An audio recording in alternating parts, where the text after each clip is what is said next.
In Module 5, we're going to look at the theory behind regression method. The reference for this chapter or for this module is going to be chapter 8 in the book for the class, Probabilistic Machine Learning for Civil Engineers. So first, let's start with what is regression.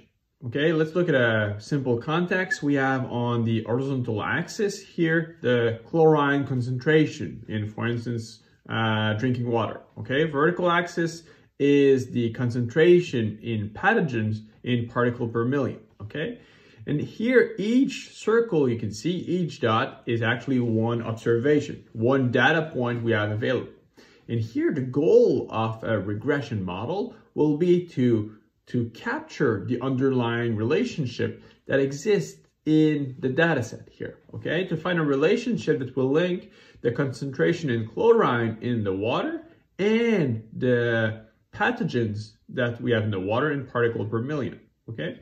So here my data set, represented by that calligraphic D, is always consisting in tuples, okay? For one data point like this one, it's always a xi and a yi, where x is going to refer to either a covariate, attribute, regressor. These are all synonyms, okay? These are what I have on my horizontal axis. The vertical axis is going to be my yi, so the y coordinate is going to be the observation. And here for my data set, I don't only have one of these data points, one of these tuples. I have a set of d tuples representing my entire data set, where x here we're going to assume it's defined in the real space, y is also defined in the real space. And throughout the module, whenever you're going to see x, we refer to a covariate. When you see y, we're going to be referring to an observed system response. And here I'm going to use the term system to refer to any possible application you might want to use regression on. So the end goal of regression is going to be to build such a model as represented here by the red line. A generic model g of x, which is a function of x, my covariate. In this case, the concentration in chlorine. And another example of what we could use regression for is if we want to extract the relationship between the hour of the day and the number of accidents at the traffic intersection. Okay, there's the morning peak, there's the evening peak. We want to extract this relationship from the observed data. Another case, we have a water-cement ratio in a concrete mix, and we want to relate that ratio to the concrete strength. So we want to extract this relationship here. So in all cases with regression method, what we want to do is to always find this relationship for g of x, okay? And here, this is not limited to one-dimensional problem. In this case, we can see we have a two-dimensional problem with the stress sigma apply on a concrete sample. On the other axis, we have the percentage of steel fibers that are used as reinforcement in that concrete sample. And the vertical axis is the permeability of the sample, how easy it is for water to flow through it. And this is a key property for characterizing the degradation of our public infrastructure, okay? So all the blue points would be data, and we're trying to build a regression model, where here, in this case, we have x, which is now two-dimensional, okay? Because each observation is defined according to two covariates, in this case, x1 and x2, the strain and the percentage of reinforcing fiber. So my covariates are in the R2 space, and my observation, in this case, I still have a single output to my model. In this case, the permeability. And my model, my goal is still the same. Build a model that's going to relate the input covariate to the model prediction, which is in the real space. So in the more general case, okay, I can have an arbitrarily number of covariate, not only two, there can be hundreds of covariate as input. And in this case, in most of what we're going to deal with is going to be one covariate as output, but we can imagine we can easily apply what we're going to see for one output to an arbitrary number of output as well. So in this case, remember in terms of notation, whenever you see this type font in a variable, I'm referring to number of instances in either a set or a vector. Same thing for D, same thing for X here. And it means that here my X vector is defined, for instance, in the R to the power X space. And again, as it was the case for the previous module, we're going to see several examples that really illustrate all the theoretical concepts associated with regression through either one-dimensional or two-dimensional problem. Because here what I want you to do is to really understand those key concepts such that when you're going to apply these methods in 10, 100, 1,000 dimension, you're not going to be fooled by the potential pitfall. But what I want to see with you here is really to give you an intuitive understanding of what's going on with these methods. And if we deal with 1D or 2D problem, we can really easily visualize what's going on. And it's through these examples that we're going to cover each method. But keep in mind, you don't need machine learning models. You don't need machine learning regression model if you're dealing with 1D or 2D problem. These are too easy. You can directly draw. You can visually see the data. You could draw the relationship. Where we really need machine learning is when the number of dimensions is so large, it is not possible anymore to really hand-tune the model or to visualize the data to assess the quality of your model. Okay, and that's why we're going to see machine learning methods that will be able to scale to larger dimensions so that you can really exploit these theoretical advances in order to extract relationships that exist in your data set, where your input, your covariates are in the real space, your outputs are observations, which are also going to be in the real space. So this is what we covered here in intro. The first thing we're going to see to approach regression is going to be linear regression. So linear regression doesn't sound really sexy. It's not, okay? But it's really at the core for understanding more advanced machine learning methods. So we're going to see it to see how it works and also to identify why isn't it a state-of-the-art method and why other method might be more suited than this one. Then we're going to go into Gaussian process regression, which is a really nice, really powerful method that will achieve state-of-the-art result in small to medium data set.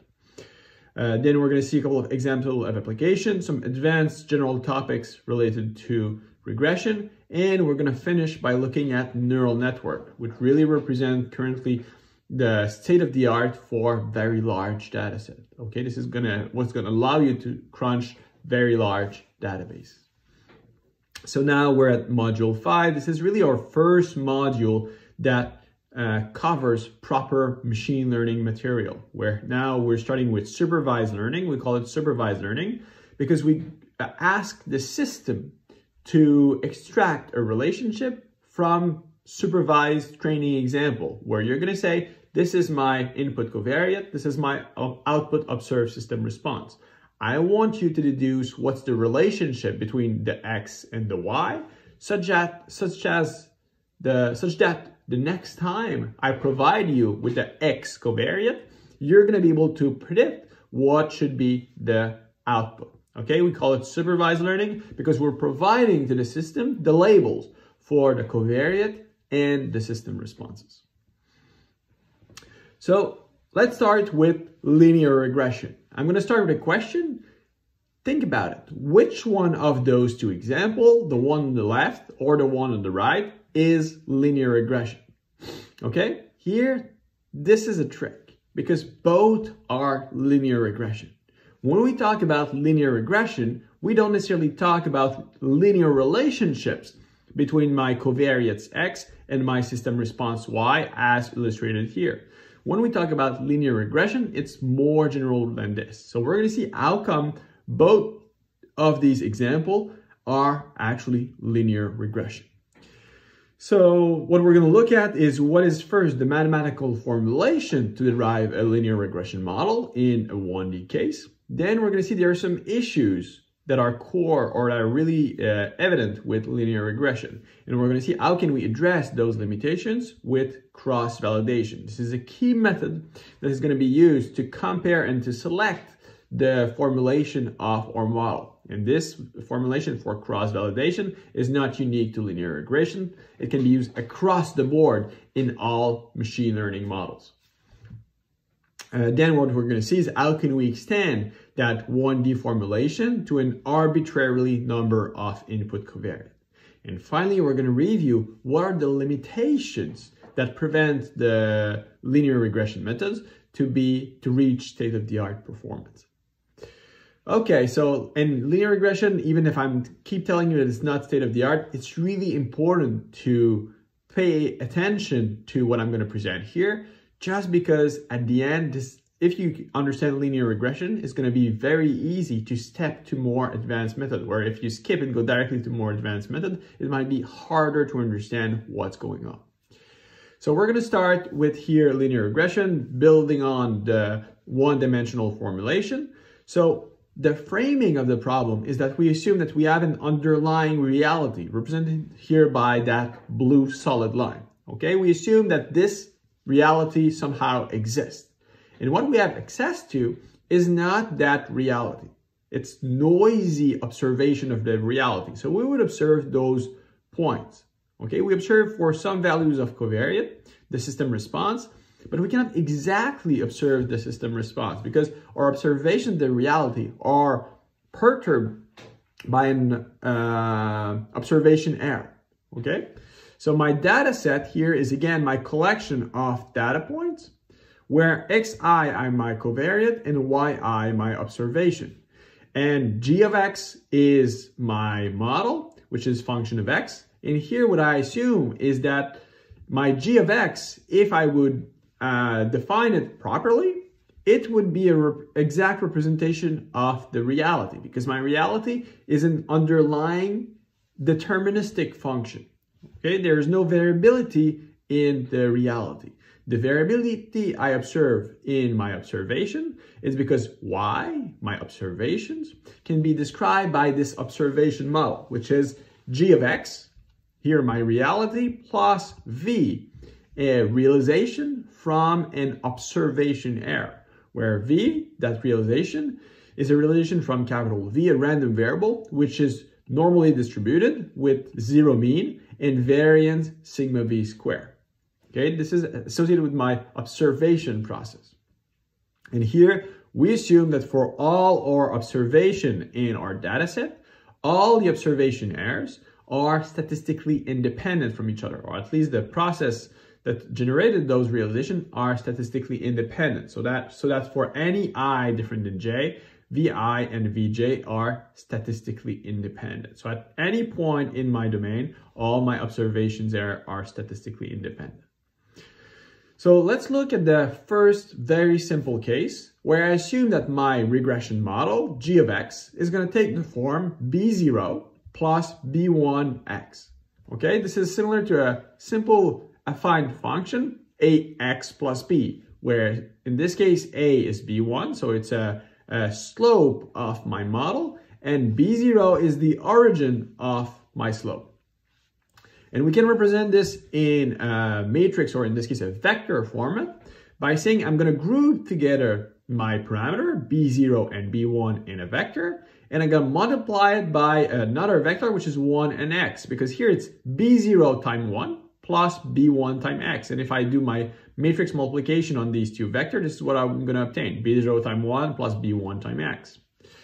And here, if we remember, my observation model is that my y, what I observe, is not directly the input from my model. It's the output of my model plus v, realization from that Gaussian process, okay?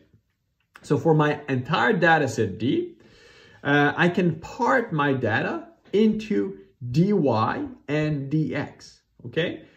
We said earlier that the data consists in d sets of tuples, where for each tuple what we have is a covariate x and system response y. So in terms of the chlorine concentration example, x would be the chlorine concentration and y would be the concentration in pathogens in my drinking water. So what we're going to do here is we're going to say the dy are all the y's I've observed, all my system response. The dx are all the x, all the chlorine concentration. So now we're going to formulate in a more general way or regression model by saying B bold is my vector of parameters. Okay, in the general way, from now on in the class, we're going to refer as or parameter as theta. Whenever you see theta, we're referring to model parameter. Specifically for linear regression, we're going to use that B for our model parameters, but both are the same. So in this case, my vector of parameter for the specific case is B0 and B1. Then my Y, my observations, this is going to be actually what's in dy. It's going to be a set of the observed system response. Not a set, but a vector of the system response. Capital X is what we call, in the context of linear regression, a model matrix. This is my model matrix where my first column is 1 to represent the 1 times my parameter that controls the origin of my slope. And each line here represents 1 instances in my dx covariate observation matrix. So here I have all my observed covariate from x1 to xt. And V, my vector V, is a vector of realization of my observation errors. So we can say now that if we want to write our model in a matrix form, a vector Y of observation is equal to X, my model matrix, times B, my vector of model parameters, plus V, where V is my vector of observation errors. And in this case, we assume that V is a realization from that process, that random vector V, which has mean vector 0 and diagonal covariance, meaning that all the observation errors are statistically independent. So I have sigma V on the main diagonal everywhere. Okay, so let's derive now what is going to be the joint likelihood for my observation for my entire set of data. So this is what we derived in the previous slides. What we want to quantify here is that joint likelihood. So f of dy given dx and theta, what does it mean? This is going to be my conditional PDF of observing my data equal to specific realization, given the covariate location I have observed, and given some specific set of parameter values. So in this case, given the model we have defined here, so my model g of xi is going to be capital X times B. And here I have plus V, where V is a multivariate normal as defined here. So here it means that my joint log likelihood for my entire data set is going to be the product for each data point for I equal 1 to D, that what I have in my data set, of a univariate normal for yi, the observed system response, where the expected value is going to be the expected value of my model, so x times b. This is g of xi. This is my ith system output, and plus the expected value of v, which is in this case 0, and the variance, since x times b is a constant, but the only variance term is going to be my sigma v square here. Then if I express the analytical formulation for that univariate normal PDF, it's going to look like this, where I see now it's proportional to this quantity because I just drop the constant term in front of exponential in case of the normal PDF. So it looks like this. And here I can push inside my exponential that product. If I push a product inside the exponential, it transforms into a sum. Okay, so this is what leads me to this formulation. And if I want to write that same joint PDF in a matrix form, it would look like this, where y is my vector of observation, x times b are my prediction. So the goal here is to derive the formulation in order to allow us to estimate what are my optimal parameters. So here, theta star or b star refer to the same thing. These are going to be the optimal parameter in a sense where they maximize the likelihood. In this case, we want to find what are the best set of parameters, theta star or b star, that are going to maximize the likelihood we just defined.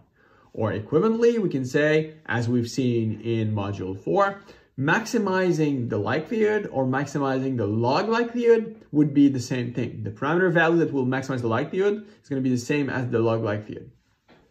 So here, instead of using the likelihood, we're going to use the log likelihood. We're going to see why in a moment. So if I take the log of the formulation we defined in the previous slide, it's going to give this formulation. So basically, we simply get rid of the exponential part.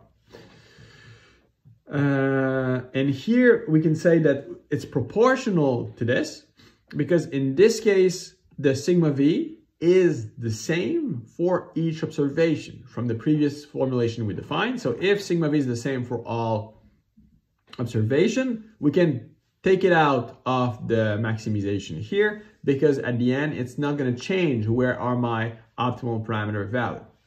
Then we can reformulate this in a more compact form by saying everything 1/2 times everything that's on the right is going to be j of b, my parameter for my linear regression. And this is what I'm going to call j of b, my loss function. And in the context of linear regression, typically what you're going to see in the literature is that we're trying to minimize that j of b, that loss function. But where does this loss function comes? It comes from our definition of the log likelihood. So it's equivalent to maximizing the log likelihood we initially defined. So at the end, that loss function, what is its role? It's there to measure the quality of our model. How good is the model at predicting the observation we've collected?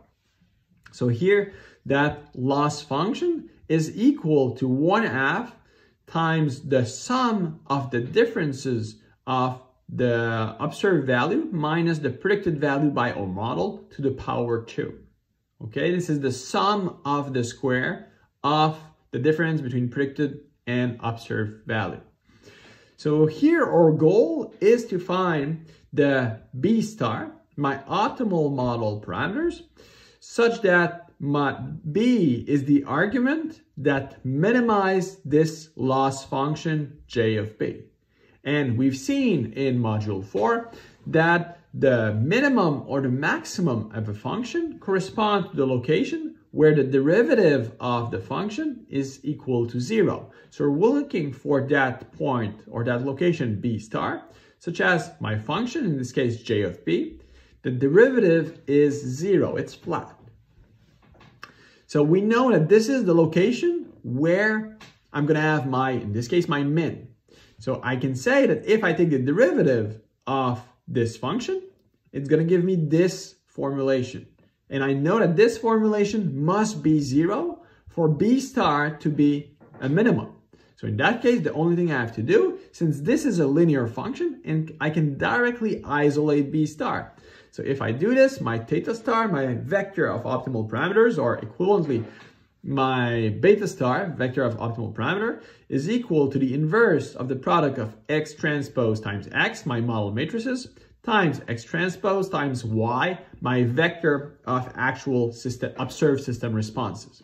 Where here, keep in mind that the dy we defined earlier, this is what we have here in my vector Y, and what's in X is my model matrix. It's built from my vector or for all my instances available in my sets of observed covariance. So let's look at a first example. Here we have these data points. Here, this is what we're going to call our training set. And my model takes the form of an affine function, so B0 plus B1x. If we apply the updating formulation or the estimation formulation we see here, the optimal model parameters we obtain is 0.96 and 4.09. And if we draw the model we would obtain, it looks like this. So we see we have a really good fit to the data. So what are we doing now if the model is nonlinear? Can we still apply linear regression? The answer is yes, because at the end, we can apply linear regression to any case, just because here, not to any case, but to nonlinear case, just because here we can use nonlinear function of our covariate.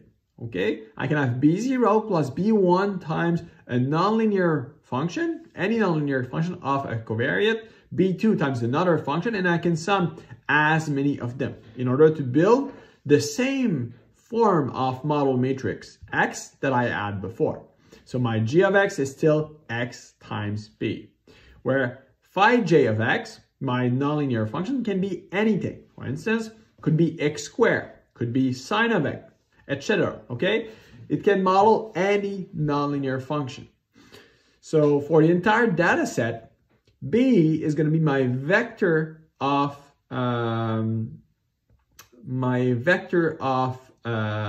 plane origin. Here, so b0, b1, bb, each going to, no, these are going to be my, b is going to be my vector of model parameters going from b0 to bb, where only b0 is the origin of my plane, b1 up to bb are my parameter for each of my nonlinear function I have here. Y is my vector of system observation, and x now is my model matrix. So we always start with 1 because the 1 corresponds to that 1 times b0. So each line is one instance of observed covariate. So for the line, all that line use the same covariate. So x1, x1, x1. And I have a first nonlinear function, a second one, and a last one. And here what you have to keep in mind is despite its name, linear regression is not restricted to applications to model linear relationship between inputs and outputs. Okay, the linear in linear regression refer to the linear relationship with respect to the parameters. Okay, this is what allows us to use the formulation to estimate the model parameters, the optimal model parameters in the previous slide. So it's going to be linear with respect to our function phi and b, our parameter, but not necessarily with respect to x. This is what allows us to build a nonlinear model. So in this case, if we apply the linear regression to this case where I change my basis functions, so instead of being just b0 plus b1x, it's b1 times x to the power 2. So we see that in this case, if we apply the exact same model parameter estimation equation as we saw before, now we have a really good fit between my covariates and system response. We can do a more complex model where now the data was generated from b0 plus b1x cubed plus b2 sine of 10x. So here you can see that I can really extract the relationship because here the coefficients describing this curve were found empirically from the data itself. So, okay, now comes some of the key challenges with linear regression. So in that case, the question I'm going to ask you is, tell me, think about it, what is the model, which of these two model structure is best, the one on the left or the one on the right? So in this case, on the left, and both are subject to the same data set, okay?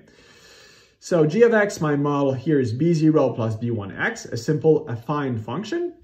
And on the right, I have a fifth order polynomial. So b0 plus b1x, b2x2, b3x3, up to b5x5. Okay, so a model much more complex on the right to the left.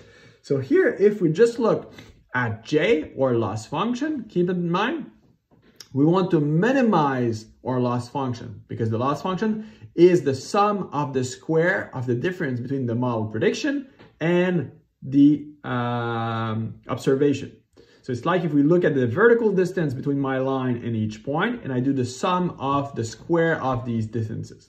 So here, if we do this, this is represented by my j train. So my training loss function, in this case, 1.98 versus 1.72. So we might be led to think that the one on the right is better because it's lower. It would mean that we have a lower loss on right than on the left. But this is misleading, okay? Because here we have to take into account that the more flexibility we're going to give to the model. So in this case, more flexibility means a more complex form for the model. A model that can adapt way more to the fluctuation we see in the observation noise. So the more flexibility we have, the more we're going to overfit the noise we have in our problem, rather than really fitting to the underlying reality of the true behavior we have.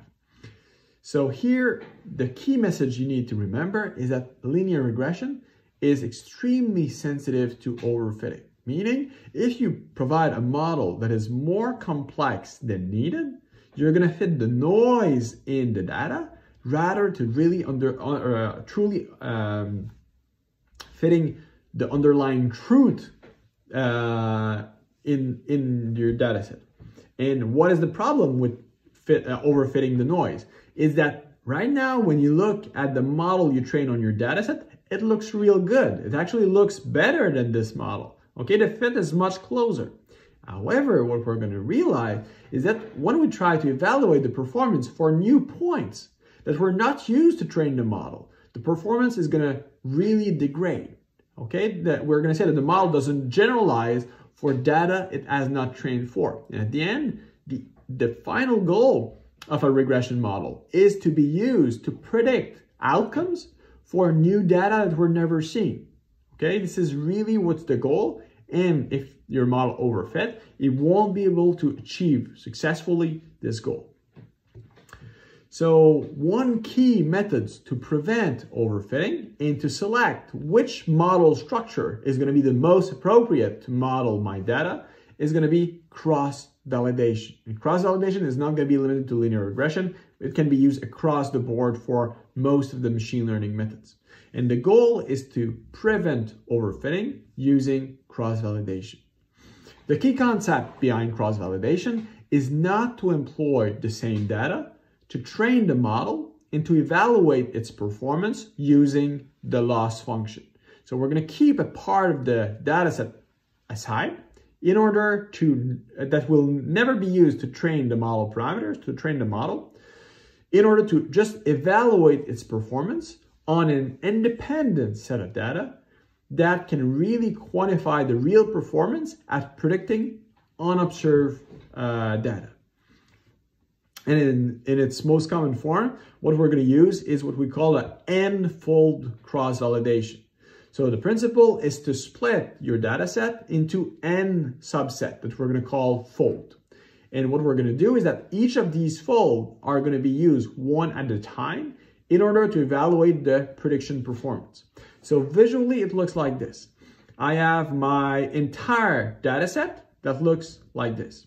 What I'm going to do, I'm going to divide my entire data into first a training set in green and a test set in red. Okay, right now let's leave the test set for later. Let's say that my model is really effectively going to be trained only in what's green. Okay, but we need to further subdivide what's in the green part here. So what we're going to do, we're going to split it. In this case, I'm going to do a three-fold cross-validation because I'm going to take my data set that is represented by the green part here, and I'm going to subdivide it in three. And if I do three-fold, it means I'm going to train 3 times my model. Okay, the first time, I'm going to use the first 2 parts in order to train the model, and I'm going to evaluate the predictive performance of the model using only the fold that was kept aside for as being a validation set. So what was kept at the beginning outside was the test set.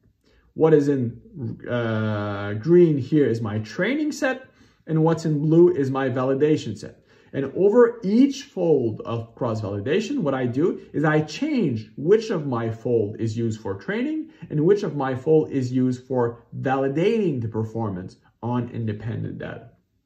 And why are we doing this rather than just saying, okay, I'm just going to use one fold, I'm going to train on those 2 and evaluate my performance on this one? Is that if you do this, you're only going to train using part of the data and you're only going to set using another part of the data. Whereas if you do the n-fold cross-validation, at the end, you would have trained with the whole data set and you would have evaluated your predictive performance on the old data set as well. So in this case, what we're going to use cross-validation for is, for instance, in the last example, you have 2 different model structures you have to choose from. A linear or an affine model function or a 5th order polynomial. Which one is best? So what you're going to do, n-fold cross-validation. And then how to choose between the 2, you're going to pick the model structures that lead to the highest log likelihood or lowest log function for the sum of the loss function on each of your validation set. And once you will have picked, okay, which model structure is the most appropriate, in the previous example, it would have been the linear one. I would have said, okay, I'm going to retrain my model using my entire training set. Now that I have picked is going to be my linear function is going to be the best. And then I'm going to evaluate its final performance on the test set that was never used to train the model and that was never used to discriminate between different model structure. So the testing subset should be really kept aside and never used for anything else than evaluating the final performance of your model. Never used to learn the model parameters, never used to discriminate between different model structures or learn hyperparameters in your analysis. So if we want to formalize this n-fold cross-validation, we're going to start by, okay, defining what is our vector of observed covariate, what is our vector of observed system response, what is our model structure, and the subscript n refer to the different possible model structures we want to compare using n-fold cross-validation. Then we're going to look at how much data point we have in our data set, and what we're going to do, we're going to build ourselves a random permutation of indices, because what we don't want to do is in our different fold of data, we don't want data to be organized in terms of, for instance, ascending order for our covariance. We want to take in each fold random selection of our data. So you pre-shuffle the indices for your data in order to be sure that you don't have any structure in the folds you're going to have for your data set. Then I'm going to decide, okay, how many folds do I have? So n represents my number of folds. D is the total number of data. So if I want to say how many folds I'm going to, or how many data per cross-validation fold I'm going to have, I round off the number, the division of the number of data points I have divided by the number of folds. Then what I do, I'm going to do a first loop over each of my m models. So imagine in the previous example, I had 2 models, but I can have 10 models. I want to compare which one is the most efficient. In that case, you do the loop for as many models as you want to compare the performance for. Then we're going to do a second loop, which is for my n-fold, for my cross-validation. And the first part we're going to do in that second loop is to define the validation indices. Okay, what I am having here in that pseudocode is defining what are the indices for my data, representing what's going to be in my validation fold. And then I'm going to define, okay, this is my training data for this instances. I reinitialize with the raw data I have, and then I eliminate from my training set the data belonging to my validation set. I do the same thing for my X as I do for my Y's. So my observed covariate, my observed system responses. Then what I do is I build myself a validation set that's going to be consisting in data only from my validation indices for that specific fold. Then using only the data from the training set, I'm going to learn my optimal parameters. Then what I'm going to do, I'm going to compute using my validation set, what is my loss function using the optimal parameter here that were obtained, but that were not learned using the validation data.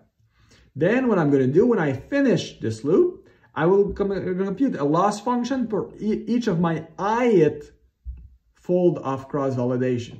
So once I've finished that loop of n-fold cross-validation, I'm going to have n loss function. And I'm going to sum all of these loss functions for each fold in order to have a global loss value. And here there's a little typo. It should not be J test. It should be J validation. Okay? Because we're not at the test set yet.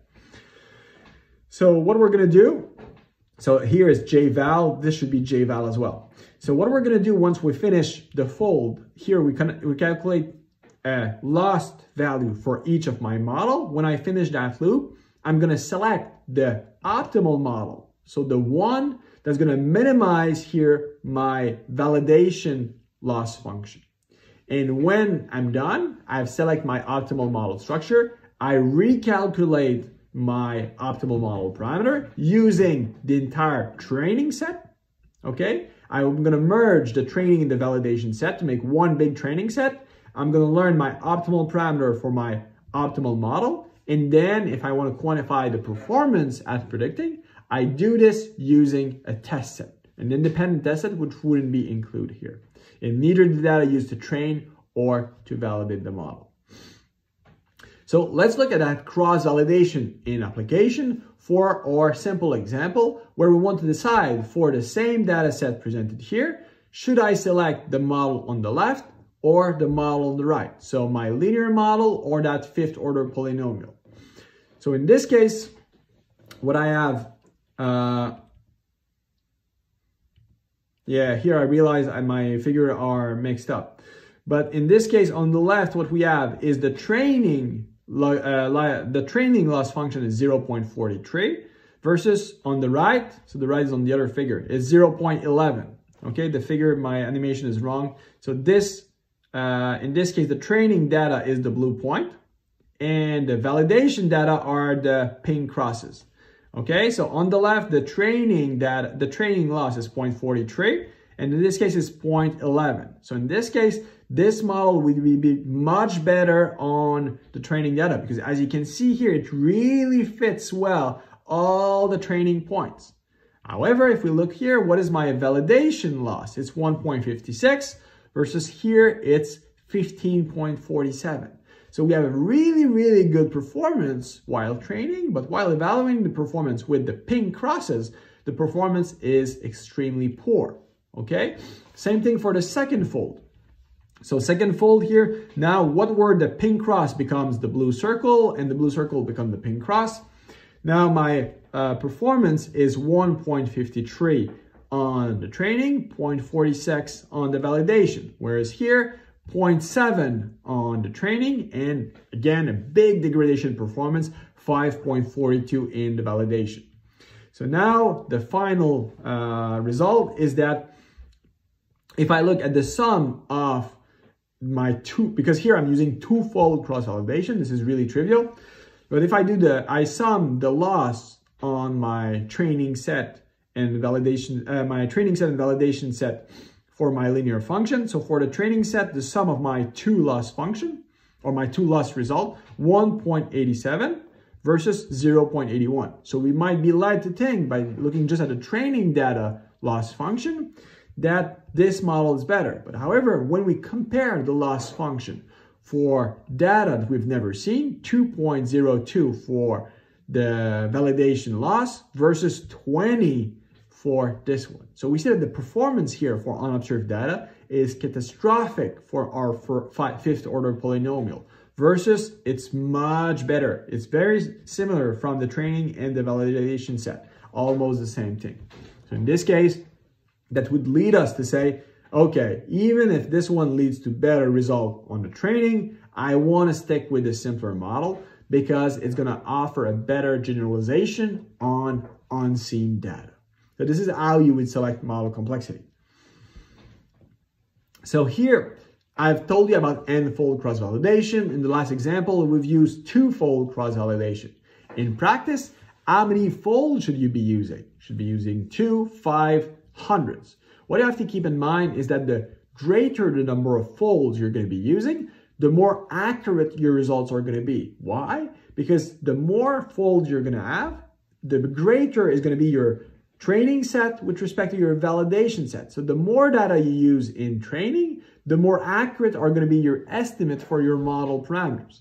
However, there's a downside to it, because if you go to the extreme case where the number of folds is equal to the number of data, this is going to be the extreme case called leave one out cross-validation. So your training set is all but one data point. Your validation set is going to be one data point at a time. But in practice, we can seldom perform that leave one out cross-validation simply because it's too computationally demanding.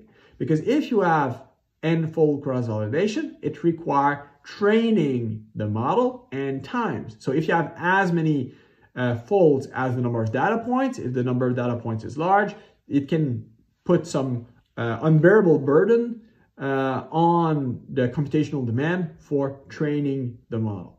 So in practice, what is reasonable is typically 5 to 10-fold cross-validation, which will offer a correct compromise between the accuracy of the result and the training time required to perform that cross-validation.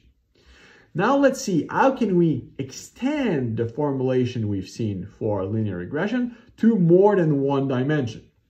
So in this case, the only difference with what we had before, we're still going to consider the case where we have only one system, observed system response, or we can have many input covariate. Like in this case, we have 2 input covariate. So it's a vector x1 and x2. But our y, let's consider it still a single observed response.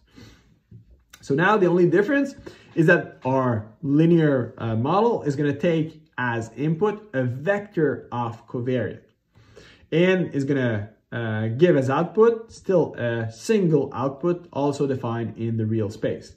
So now in the general case, instead of having only 2 covariates, I'm going to have an arbitrary vector of input covariate and only a single output observation. So the mathematical formulation for an arbitrary number of dimension is given by what we have here. So if we have a single model output, we're still going to have a single origin for our plane or hyperplane in many dimension. And it's still going to be a parameter, so b1 times here a function that can be a nonlinear function of my covariate, and this is what we call a basis function of my first variable, plus a second parameter times a basis function for my second variable. And I can have as many combinations as I want here to build my linear model. And at the end, it's still going to take the exact same form as was before. So a model matrix X times B, where B is a vector of model parameters, B0 is the origin of my plane or hyperplane, and B1 to BB are all the unknown model parameters that multiply each of my basis function. Y is my vector of observed system responses, and X is going to be my model matrix. I always have a row of 1 because here each line corresponds to 1 instances of observed covariate, where I'm going to have here 1 times B0 times B1 times here I'm going to have my phi1 of X11. So in this case, it's going to be my first observations for my first variable. First observation for second variable, and each line is for a different observed covariate X, and each column here is for a different covariate itself. So if we have data sets such as this one, so for X1 and X2, we use exactly the same update equation as what we defined for the 1D case. And the plane you see here is the plane defined by B0 plus B1 square root of X1 plus B2 X2 square. And the B0, B1, and B2 are those defined using only the points defined by the blue circles you can see here. Okay, so now we've seen how it works. What are the limitations of linear regression? Okay, why do we need to see other methods if it seems to work so great? One is that with the formulation we've seen here, we've assumed that we have homoscedastic observation error. Okay, homoscedastic, what does it mean? We're going to have the same observation variance. So the variance that control our observation noise is going to be uniform or is going to be equal for any values of my covariate X. But in a case like this is the case where we call heteroscedastic. So homoscedastic is the case we had before.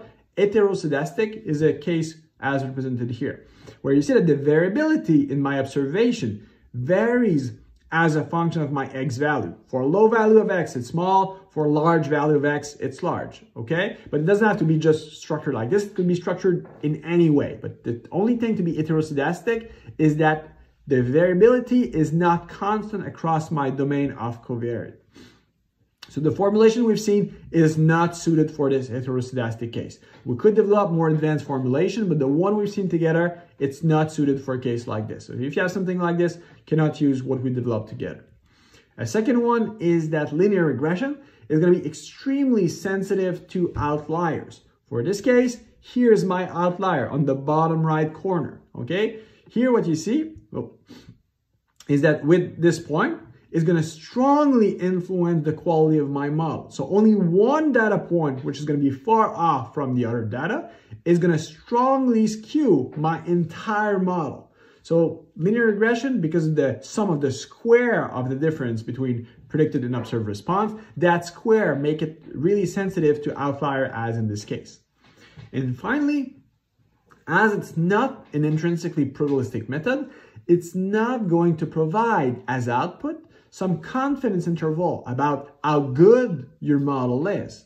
So since it's not providing this, you cannot really know if you're in the realm of interpolating. So the blue points here are the points you train for, and the pink crosses are points you never trained for. So in that case, it doesn't differentiate whether you're interpolating between the data you've already seen or if you're extrapolating outside the data you've never seen. So in this case, you have to be really careful if you're in an extrapolation regime. You have no guidance about when your model stopped to be good, as you've seen in your training set. So limitation, if we wrap up, it is going to assume, at least for the formulation we've seen together, homoscedastic errors. So same error, same variance for the observation errors across the covariate domain. Sensitive to outlier, won't allow to differentiate between am I interpolating in good and or extrapolating in bad. And the most crucial limitation that we have here is that in practice, it's extremely hard to use. Because all the examples we've seen together were theoretical, simple example where I myself build the example. Okay, so it was really easy to handpick the correct basis function in order to construct the model. But in practice, you're going to be faced with reality where you don't necessarily know what are the correct combination of basis function to build your model. And even if that would be possible with a good judgment to make these handpick selection, you can do it in one dimension. You might be able to do it in 2 dimensions, but if you're in 5, 10, 100 dimension, you can't even visualize the data. So trying to find what are going to be those correct combination of basis function becomes a nightmare. And this is really what's limiting the usage of linear regression for modeling complex relationship in high dimensional domain, okay? There's very little that is left to the computer of figuring out the relationship. There's a big burden on the user for picking those correct basis function that will match what is required for modeling the dataset. So this is the main limitation with linear regression. How do we pick these basis function in multivariate domain? So in short, linear regression is really simple, it's really quick to use, yet it's going to be outperformed by modern techniques, such as the next one we're going to see, Gaussian process regression. Note, however, I already mentioned it, but the cross-validation techniques we've seen is not limited to linear regression. You can use it across the board with any regression, any classification techniques we're going to see, and most of other machine learning methods as a generic method in order to prevent overfitting and to make sure you're going to select the appropriate model structure. So now let's jump into Gaussian process regression. Okay, we're going to introduce this method by looking at a contextual example. What we have here is an example of a pipeline.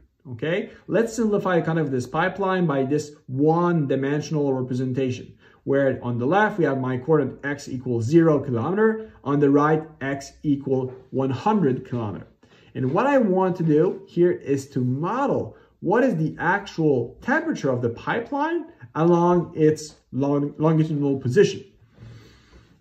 And here I want to put you in a context where, given that we know what is the temperature of the pipeline, I'm telling you it's 8 degrees Celsius for the coordinate x equal 52 kilometers, so about midpoint, okay? So we know this coordinate, and I want you to think about what is going to be the temperature at the position x equal 52.1 kilometer.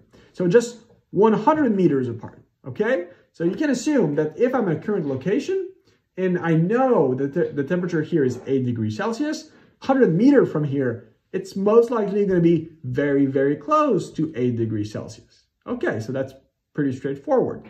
Then, what's going to be the temperature at a coordinate x equals 70 degrees Celsius? Okay, so it's 20 kilometers apart. So, okay, it's probably not going to be 8 exactly, but over a distance of 20 kilometers, it's most likely going to be pretty close to 8 degrees Celsius. What about if I talk about 500 kilometers away? Okay, over a distance of 500 kilometers, I can easily imagine there are going to be a couple degrees Celsius variation in the temperature. So here what I want you to think about in that illustrative example is that we have an inherent knowledge that the variability or the change we can have in actual system response depends on how far we get from a current covariate value. So in our case, it's going to be the position. So the closer I am to the current position, the closer I am going to be to my current temperature. The farther away I'm going to be, the more change in the temperature I can expect. So here what we want to do with Gaussian process regression is to take advantage of that inherent conditional dependency of a system response y on the covariate value. So we're going to start by looking at one-dimensional problem like this pipeline, and then we're going to see how can we extend this reasoning for an arbitrary number of input covariate. So here, introduction, this is what we just saw together. Then we're going to look at the formal definition, Gaussian process regression. What is it, for instance, a Gaussian process? How can we formalize this? Then we're going to look at correlation function, which is the building block of Gaussian process regression. How can we do the Gaussian process updating using exact observation, using inexact observation? Then we're going to see how can we extend the formulation for multiple covariates. So having a multiple input response, so not only for a pipeline in one dimensional, but for an arbitrary number of dimensions. And then we're going to see that just like with linear regression, we still have some parameter. These are not going to be the same parameter as with linear regression, but we're going to be left with some parameter to estimate. How can we learn those parameters from the data available? And finally, the last part we're going to see, how do we evaluate the predictive capacity of our GPR model? Okay, so the model structure is the following. So we assume that we have our observation right now that contrarily to what we saw with linear regression, we're going to assume it's a perfect observation, meaning that my observation is going to be not y, but g of I, which is directly my function g of x. We are assuming it's equivalent to my reality. Just like in the linear regression setup, I'm going to assume that the reality is deterministic. Okay, there's no variability into it. And now I'm going to also assume that I have no observation error. We're going to make the observation comments into play in a few slides from now. Okay, but for now, we assume you have perfect observation, so no observation errors. And the reality we're trying to model is somehow deterministic. Same thing as for my pipeline. Okay, you can imagine that for my pipeline, at a given point in time, there's the temperature along this pipeline is deterministic. Okay, what do I mean by there? Is that I might not have access to the truth. I might not know the truth, but at a given point in time, it exists a single temperature along the pipeline. Okay, I might not know it, so I'm going to represent my current knowledge by a protein density function describing what could be my joint protein density for all the temperature across the whole pipeline. Okay, so this is what I mean by we're trying to model an underlying deterministic reality. In the case of the pipeline, there's only one possible temperature across its whole length. In the case of the pipeline, I had only one covariate, the longitudinal position.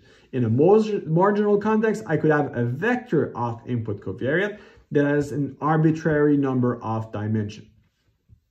So my data is going to be the same nomenclature as with linear regression. It's always made of tuple, my input covariate, and my observed, in this case, system response, where before we were saying my system response were y, because we say that y is J, my model output, plus V, my observation error. So now to first introduce the core concept, we're going to say, let's assume that the observation error is non-existent. Our observation is only my actual model prediction.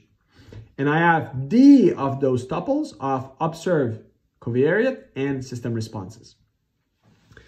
So in this case, if I draw the complete picture for my old data set, what do I have?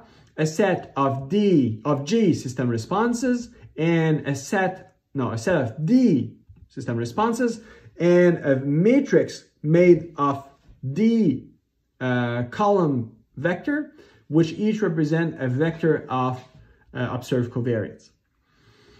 So now, what is the Gaussian process in my Gaussian process regression? So in a general way, when we say we have a Gaussian process, this is going to be represented as g of x, my model responses here, are assumed to be realization from J, where J, I'm going to say it's a Gaussian process. What is a Gaussian process? You can interpret this as the same thing as a multivariate random variable. Okay, in this case, it's going to be a vector of random variable for all my modeling the response at all my location, or the response at all my location x. So g of x is the output of the model, and my multivariate normal model was going to be the probability density of each possible outcome g of x, as defined by a mean vector mu g and a covariance matrix sigma g. Okay. So here, remember, as we've seen in module 2, when we saw probability density function and multivariate probability density function, these are defined only over a finite set of variables. So in this case, the property of a Gaussian process is that it's going to be defined theoretically anywhere in space, but we can only perform, if we want the calculation, at discrete location in space. And what are these discrete locations we're going to be interested in? They are twofold. First, we're going to be interested in the locations where we have observation available and location where we have prediction available. So even if the reality for our covariate space is a continuum containing an infinitely many variety of possible value, we're only going to need to explicitly define our Gaussian process for either the observed location or the prediction location where we want to query our model. Okay, so even if our model or space that we want to deal with is intrinsically infinite, we can deal with it with a finite set of evaluations.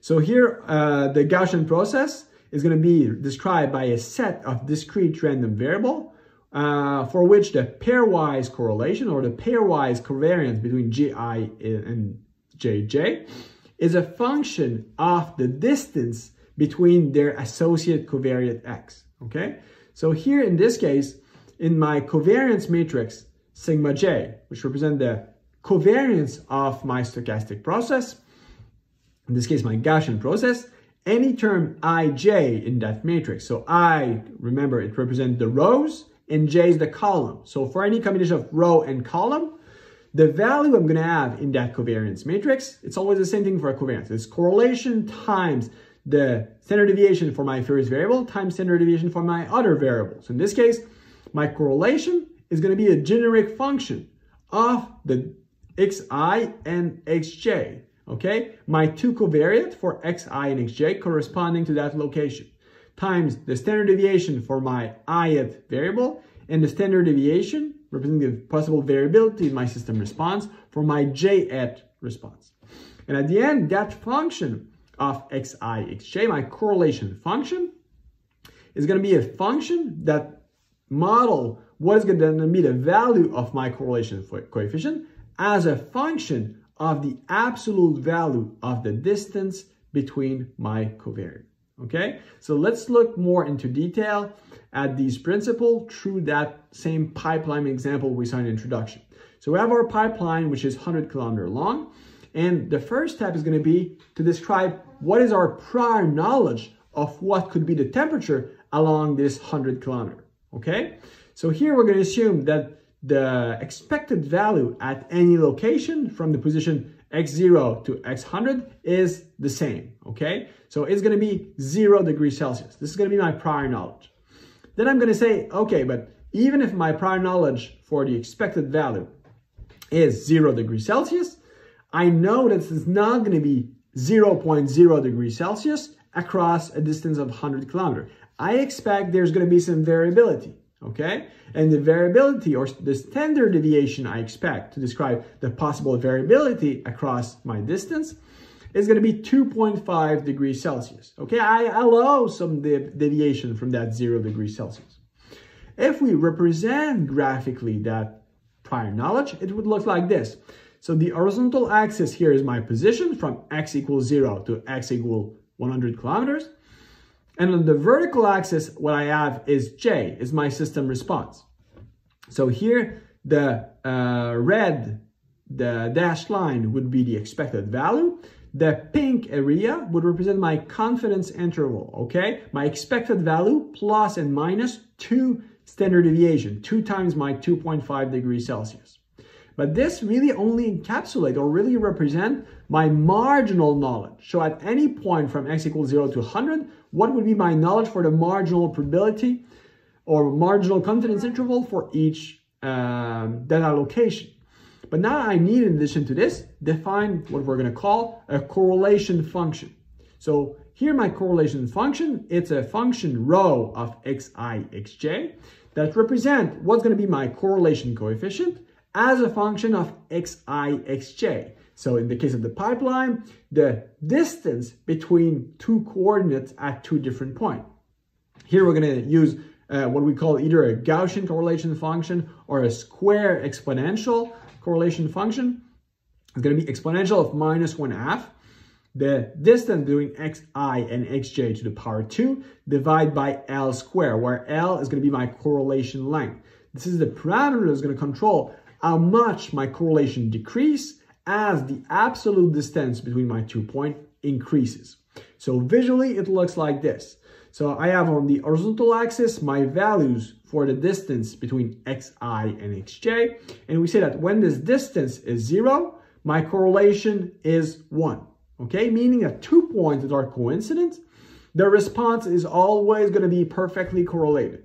And as the distance between 2 points increases, either in the negative or positive value, we can see that the correlation drops, okay? And this here drops is controlled by my L parameter, my correlation length, where if instead of using a correlation of 1, I would use one of here 2 in red or 5 in green. You see that the greater is the parameter, the slower is the decrease in correlation as my distance increases. So here, if we apply this example for the pipeline and we say, okay, I know that my correlation length is 25 kilometers, okay? So I want to say, what is going to be my correlation coefficient for pairs for which I want to know at x1 equal 30 kilometers, x2 equal 31 kilometers, and x3 equal 70 kilometers. So the correlation between x1 and x2, these 2 coordinates are separated by a 1 kilometer. So if I use this in that correlation function with L equal 25 kilometer, it's going to be 0.999. Okay, so I expect at 1 kilometer distance, the response to be highly, almost linearly correlated. For x1 and x3, so x1 is 30 kilometers, x3 is 70 kilometers. Okay, we have a 40 kilometer distance between these 2 points. The correlation is going to be 0.278. Okay, what about x2 and x3? It's a little bit higher because x2 is a little bit closer to x3 than x1 was. Okay, so now let's assume that we want to represent what is that prior knowledge, but we don't want only to represent that marginal uncertainty as we presented here by the expected value and the confidence. We want to represent the effect of the possible knowledge about the correlation as we introduce with the correlation function. So to do this, if I want to draw this, I need to explicitly represent discrete location where I want to express that Gaussian process. Okay, so in that case, I'm going to choose all the points from x equals 0 up to 100 kilometers. So I'm going to predict at each kilometer by increment of 1, okay? And then what I'm going to do, I'm going to link those points so that it's going to look like a continuous line.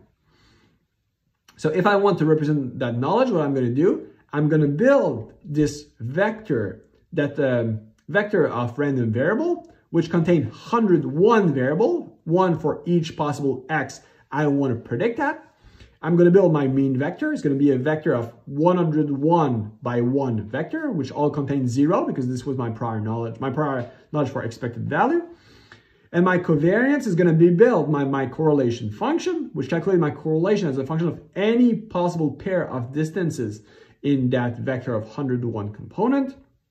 And my variance here is going to be my 2.5 squared that I defined earlier. And now what I can do, I can generate realization. So a vector of 101 possible values for that Gaussian process, explicitly representing my knowledge for any x from x equals 0 up to 100. And this is an example of one possible realization. If I want to do many more, I can do infinitely many. So all of these are possible realization of my Gaussian process that are compatible with my prior knowledge. Okay, so now we've shown how can we represent what is our prior knowledge of the physical phenomena we're trying to model. But now, how can we use actual observation to update this prior knowledge? So now we assume you have a set of data D consisting of observed covariate and system response. And we have D of those tuples. And now we have another set of, a vector of point. We're going to call this X star. So the X star represents the data that is not necessarily observed, but the data at the location where we want to predict. Okay, so I have collected data at kilometer 30, 31, and 70. And I want to predict what is going to be my knowledge of the temperature at 60 kilometers. So X star would be 60 kilometers, the location where I want to predict what is going to be my temperature, okay? So in this case, what I want to characterize with my Gaussian process, the end result I want to reach is this. Obtain this conditional probability. What is going to be the probability density for my predicted system response, G star, corresponding to the covariate prediction location and all the data I have in my set of observation, okay? So in order to do this, we need to use the Gaussian conditional equation we saw in module 2 when we made a review of the multivariate Gaussian probability density function. So here what we need to do, we're going to separate our vector J into a first vector of observed system response, another one of predicted system response, G star. So it requires us to define our prior knowledge for both observed location and predicted location for our expected value and for our covariance. The prior covariance for observed location, prior covariance for prediction location, and the cross covariance for prior knowledge between the observed and unobserved location. So here, if I want to define what's going to be my covariance, so any term ij in that observed system responses is going to be my correlation function for xi and xj times my prior knowledge that we assume uniform across the board. Same thing for my prediction, my cross covariance between prediction and observed location. So the only thing that changes instead of being xi, xj in xi and x star j, because x star is the prediction location. And my sigma star for my predicted covariate, same thing, I'm calculating the correlation coefficient, but only between my predicted covariate coordinates. So at the end, what I can obtain using the Gaussian conditional equation we view in detail in chapter 2 is that conditional probability. So this is the conditional PDF for J star, my model predictions, given some possible covariate queries and my set of observed data. And this we saw that in the case where we have a Gaussian process, this conditional PDF is going to be normal with a given conditional expected value and conditional covariance that are given by these equations that we saw in detail in Module 2, where we reviewed the multivariate normal distribution. So this is what we have here. So these two here are equivalent notation. And here we can see that the expected value is function of J, the actual observation of my system response, and the covariance is not function. It's only function of the quantity we've defined here in our prior knowledge. So let's apply these equations to a simplified context, okay? Let's assume we have only two locations. One that we observe, the other one we want to predict at. So we assume that the prior expected value at two locations is the same as 0 degrees Celsius. The standard deviation describing our prior knowledge at every location is also constant, 2.5 degrees Celsius. And from our correlation function, we've calculated that the correlation coefficient between x1 and x2 is 0.8. So this is all we need to describe our prior knowledge, okay? And then we know that, okay, for the second location, x2, I've observed that my system response, in this case the temperature, is minus 2 degrees Celsius. What we want to know is how much does that change my knowledge for x1, for which no observation is available. So to do this, I'm going to first describe what is my joint knowledge for x1 and x2, or more precisely, for j1 and j2, the system responses, so in this case the temperature, at the two locations. This is going to be a multivariate normal defined by the mean vector, 0, 0, and covariance matrix, where on the main diagonal, I have the standard deviation square. Off diagonal is going to be the product of the two standard deviations, so 2.5 square times my correlation coefficient, 0.8. Covariance matrix is symmetric, so I have the same thing on both off diagonal terms. Then if I want to obtain my conditional distribution for J1 given J2, I'm going to divide my joint that I've defined just above over the marginal for J2, because this is J2 that I'm observing. And this is going to lead to my Gaussian conditional equation, where the equation we've seen in the previous slide simplified these two simple relationships. If we fill in the number of these relationships, we're going to obtain my posterior expected value for the location 1, given that I've observed that the J2 equal minus 2 degrees Celsius, is going to be minus 1 degree Celsius. The variance is going to be 1.5. No, the standard deviation is going to be 1.5. So starting from prior knowledge of 0 degrees Celsius and variance of 2.5, after observing my actual temperature is minus 2, my posterior knowledge for x1 is going to be, the temperature should be closer to 1.6 degrees Celsius with a standard deviation of 1.5 rather than 2.5. Okay? If we illustrate that visually, this is analogous to the example we saw for the two beam in Module 2. Okay? So in this case, we have on the left graph our joint prior knowledge for J1 and J2. So in red, what you see on the back of each, this is the marginal probability for J1, the marginal probability for J2. And here what we say is that we actually observe that the value of J2, so the temperature at the second location, is equal to minus 2 degrees Celsius, okay? So if my temperature is minus 2 degrees Celsius, this is equivalent to taking a slice in that joint PDF. So if I take a slice here, it's represented by this magenta slice I can see here. But as we were discussing in Module 2, this is the joint PDF, meaning that by definition, a PDF must integrate to 1. So if I integrate on all possible values of J1 and J2, the area under this bell shape is going to be 1. If I take a slice as here at J2 equal minus 2, this slice, it won't integrate to 1 if I integrate with respect to J1, okay? For it to integrate to 1, I need to normalize. And the normalization constant is the marginal PDF for f of J2 evaluated at J2. So J2 is equal to minus 2 here. So in that case, I have to go here on my marginal probability, my marginal PDF for J2. I'm going to take this curve and I'm going to divide it by the height of my marginal PDF here at taking J2. And if we do this, we're going to see we obtain that ridge here, which represent the conditional PDF of G1, given I observe J2 equal any value. And in this case, the value we obtain for expected value of minus 1.6 standard deviation of 1.5 is what is represented here by that magenta slice, which represents that this is a PDF for expected value minus 1.6, standard deviation of 1.5.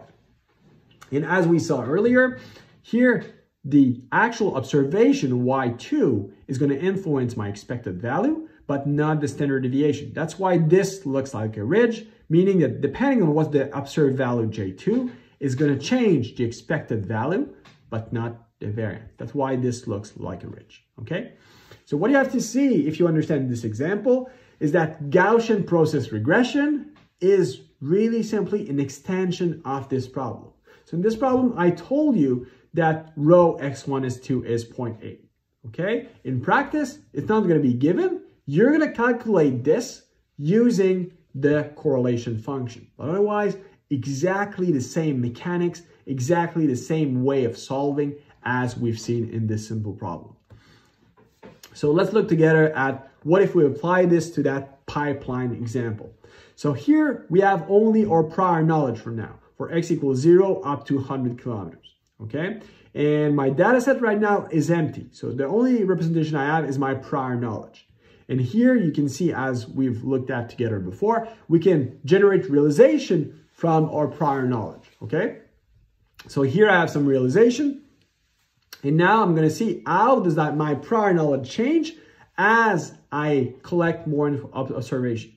So I say I'm going to observe what is the temperature. In this case, it's going to be 4.13 degrees Celsius at a coordinate x equal 31 kilometer. Okay, what is here? So what you see is going from my prior knowledge is going to completely fix my knowledge of the temperature, because here we assume that we have no observation error. So here the knowledge doesn't have any choice but to fit exactly our observation. And we see that as we go away from that coordinate, the uncertainty about what is the temperature is going to increase, okay? And now we see that all the possible realization, they go through that observed location, but as we go away from that location, the variability tends to increase and go back to what was our prior knowledge. Then what if we have a second location here at 70? We see that again is going to shrink our knowledge, just because now we have a constraint that we've observed that the temperature at this location was now 3.62. What if I create realization of that process? We can see it observed here. What if I look at a second location, x equals 30, we see how it refined, okay? So this is the core functioning of my Gaussian process regression. Now, what happened if my observation, GI, are not exact as I've presented here? So in the most general case, what you're going to face in reality is that you're not going to have perfect observation. You're going to have imperfect observation. So you can say that yi, the random variable describing what are going to be your possible observation, is going to be the deterministic reality, which is function of the covariate, plus v, where v is the observation error. The same as with linear regression, normal random variable, zero mean, and variance sigma v squared. So that the only thing that's going to change now, if we want to include that observation noise, is that we need to include this term in the definition of our covariance matrix for defining our prior knowledge for the observation, which is now y. So now our covariance matrix for the observed location, sigma y, each term ij is going to be the same correlation function that depends on the covariate coordinate xi and xj times the prior variance for sigma j, plus here a term sigma v, so the variance of my observation noise, times delta ij, where delta ij is equal to 1 if I equal j and equal to 0 otherwise. What does it mean? Basically, I have the same exact covariance matrix as I had before, except that on the diagonal term of the covariance, I'm going to add the term sigma v squared. Okay, why? It's because here we assume that all our observation errors are independent for each observation.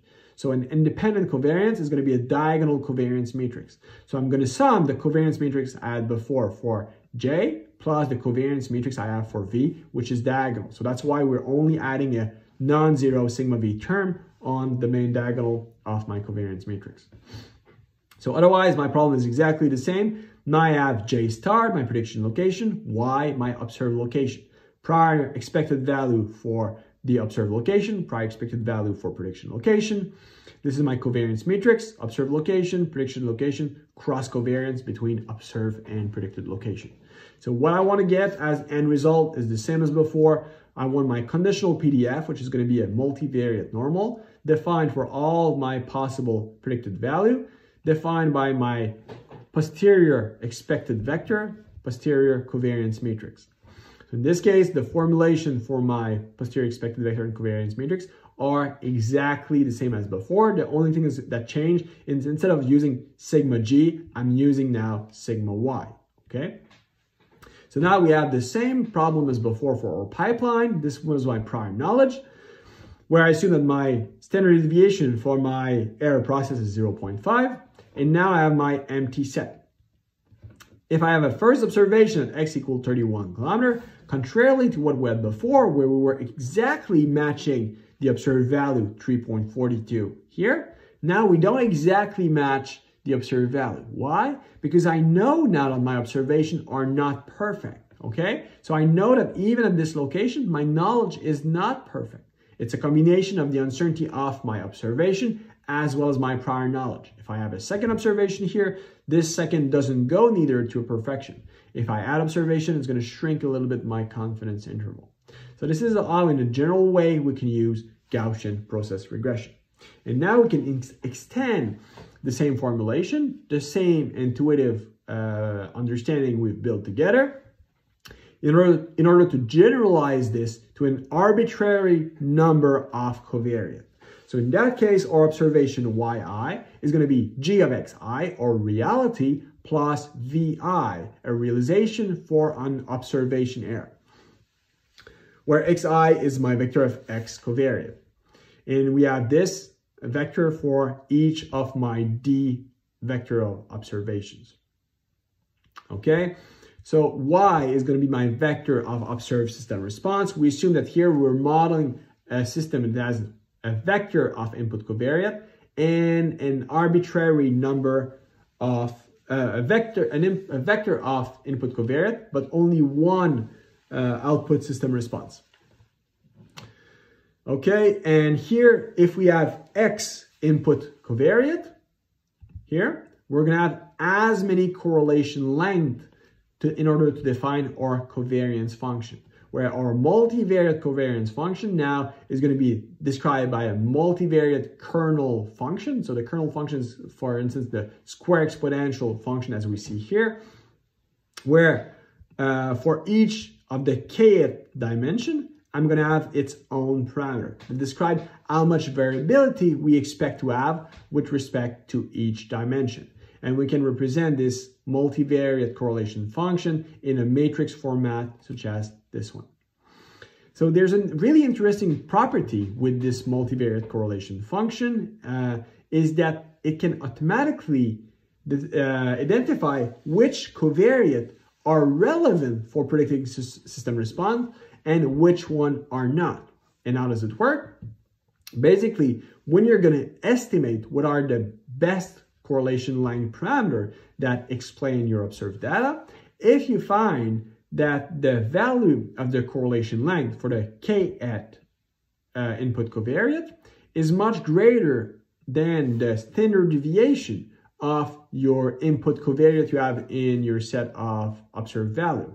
So in that case, it means that the importance of the kth covariate on predicting the variability in the system output is almost zero, okay? It means that even if I take greatly far away covariate value, their correlation is still 1, okay? So it don't explain the variability in the observed data. In the opposite, if the correlation length is much smaller than, or is smaller than the standard deviation of all the covariate I have in my system, in my set of observation, it means that that kth covariate has a strong influence on my observed system response y, okay? So in that case, by simply looking at what is the estimated model parameters, so my correlation length, as a function of what was the range for my data for each covariate. It's going to tell you about the importance of each of those covariates. Here we see an example of realization of a bivariate correlation function for x1 and x2, where you see it's just like the multivariate Gaussian, except that it's unnormalized, so that once we have 2 points that are coincident, so distance that is 0, the correlation coefficient is going to be 1. And you can generalize this in arbitrary number of dimensions. So now we want to estimate the parameter, namely sigma g, what is going to be our prior knowledge for the variance for what could be the response of our system across the covariates, and what is L, what are our correlation length for each dimension in our problem. So up to now, we've always assumed that these parameters were known, okay? But in practice, they won't be known. You would need to learn these parameters, and more specifically here, these should be referred to as hyperparameters. Why? Because here we assume that these parameters are going to define our prior knowledge, okay? So parameter of your prior knowledge, if you strictly speaking, we're going to talk about this as hyperparameter. So in this case, our vector theta of hyperparameter is going to contain sigma g, the standard deviation for our prior knowledge for the standard deviation, and L, or correlation length for each dimension. And we want to learn this vector of hyperparameters using our set of data. So the most generic way where we could do this is to use the Bayes rule we saw in module 4 to frame that learning, okay? So what we say, what we ideally we want to obtain is our posterior PDF for theta, or vector of hyperparameters, given the data dy and dx. And this posterior could be obtained by saying, okay, on the numerator, I'm going to have the product of my likelihood for my observed y's times my prior knowledge for the possible values for thetas, divide by my normalization constant, my evidence, okay? That sounds nice, but in practice, evaluating exactly that posterior might be computationally expensive, okay? We can do it with Monte Carlo method, but it's computationally expensive. If we want to have a quicker trick, what we can do is to say, okay, I know I'm not going to do the perfect thing. I'm not going to do a full Bayes. I'm going to use a maximum likelihood approximation instead. So in this case, what I'm going to do, if I assume that my prior knowledge for my parameter theta is constant for any value theta, my posterior, I'm going to say, is going to be proportional to my likelihood, what terms I have here. And what I want to find with my MLE is what are going to be my optimal parameter value theta star, such as the argument theta maximize my likelihood.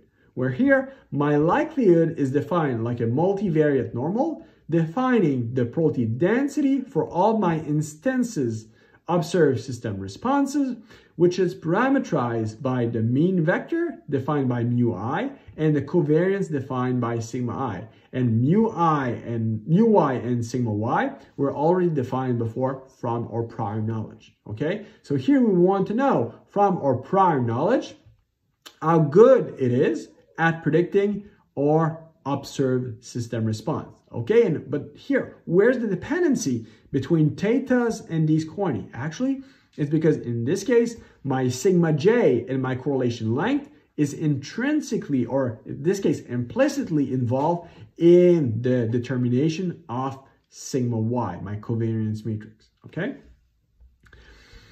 But here we have an issue, is that as the number of observation increase, the size of sigma y is going to increase, such as my joint PDF for my vector of observation is going to tend to 0, leading to potentially 0 underflow. So in the same way we're doing in here, actually the Bayesian formulation we saw was not in chapter 4, was in chapter 3. I missed it here.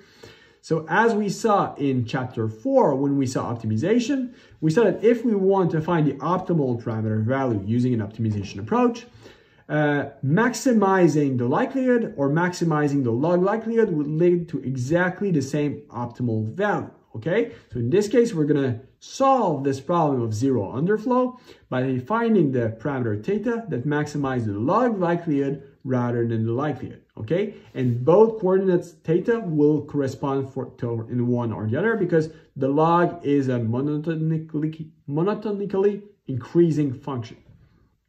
So in this case, the log likelihood is going to be the log of my normal function. The normal function involves 1 over these constant times exponential. So these constants which were divided becomes difference, and the exponential that was exponential of all the terms on the left here just goes away because I take the log of it. So this is the log of a normal PDF with mean vector mu y and covariance sigma y. Okay, this is how I define my marginal log likelihood. So now we want to maximize here. Okay, we want to find what are going to be the parameter value theta star that maximize my log likelihood. Okay, as we saw before, the maximum is going to be reached when the derivative of my likelihood is going to be equal to 0. So what I'm going to do, I'm going to take the derivative of the log likelihood I had in the previous slide and set it to 0. Okay, and what we're going to do, we're going to employ iterative solution in order to find what are going to be the parameter value that's going to lead to satisfying this constraint. Okay, there's iterative methods that are resembling Newton-Raphson, and all these optimization algorithms are already building the open source package you can use to perform Gaussian process regression. In MATLAB, it's GPML. In Python, it's going to be PyGP that already include all the routine in order to perform that gradient-based maximization. Okay, so now if we look at the example of the pipeline and see how does our choice of parameter value affects our solution. So in that case, we're going to go here. So here we have an example describing our prior knowledge. Okay, so the red dashed line represent my prior expected value. The pink region is going to be my confidence interval. So expected value plus and minus 2 standard deviation. What you see on top is going to be the positive half of my correlation function. Okay, the correlation length here is 10 kilometers. So you see that if you have a distance that is above like 30 kilometers, the correlation coefficient is really close to 0. And here, what I have in pink it's the reality. Let's assume this is my true temperature across the coordinate x. Okay, and all the colored line are possible realization. So here, if we change our prior knowledge by changing the slider, that slider is going to influence my confidence region width. So initially I had 2.5. If I increase what is going to be my prior knowledge, you see that reality remains the same. However, now I authorize a lot more variability in my response. So every time I'm generating different realization. So we see that if we set our sigma parameter too small, it's not going to be representative of what the true reality. If I put it larger, it might be too big. Okay, so we have to find just the right mix that's going to best explain my observation. What if I change my correlation length? If I increase it, you see that the lines are going to end up at the extreme case being completely parallel. Okay, because if I have one response at one location, it's going to be the same response everywhere. Okay, so this is a really long correlation length. And the opposite, if I take a really short correlation length, we allow for very short variability. So short length variability, high variability in my response, so low correlation. And finally, if I change sigma v, this is going to be my observation error. Let's leave it to 0 for now. And let's say now I'm going to introduce some observation, one at 30 kilometer, one at 35, and one at 70 kilometer. So now we have those 3 observations, okay? And we want to find what are going to be the optimal parameter value. How do we do this? We're going to look at what is going to be our marginal likelihood.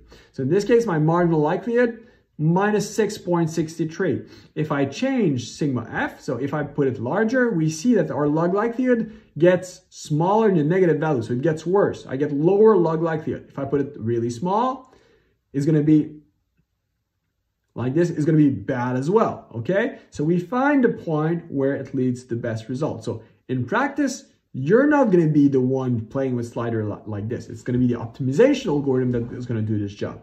But here we want to see what is it going to be the effect of having too long correlation length. I'm not going to assume enough possible variability in my data. And this is going to be reflected in my log likelihood here. So if I take too small, it's not going to be representative as well. So my best value here are going to be somehow around, here's the point 28. This is too large. This is too big. Well, so this is about the correct length. It's going to maximize 6.65 for. So you see, this is about the best I can get so far.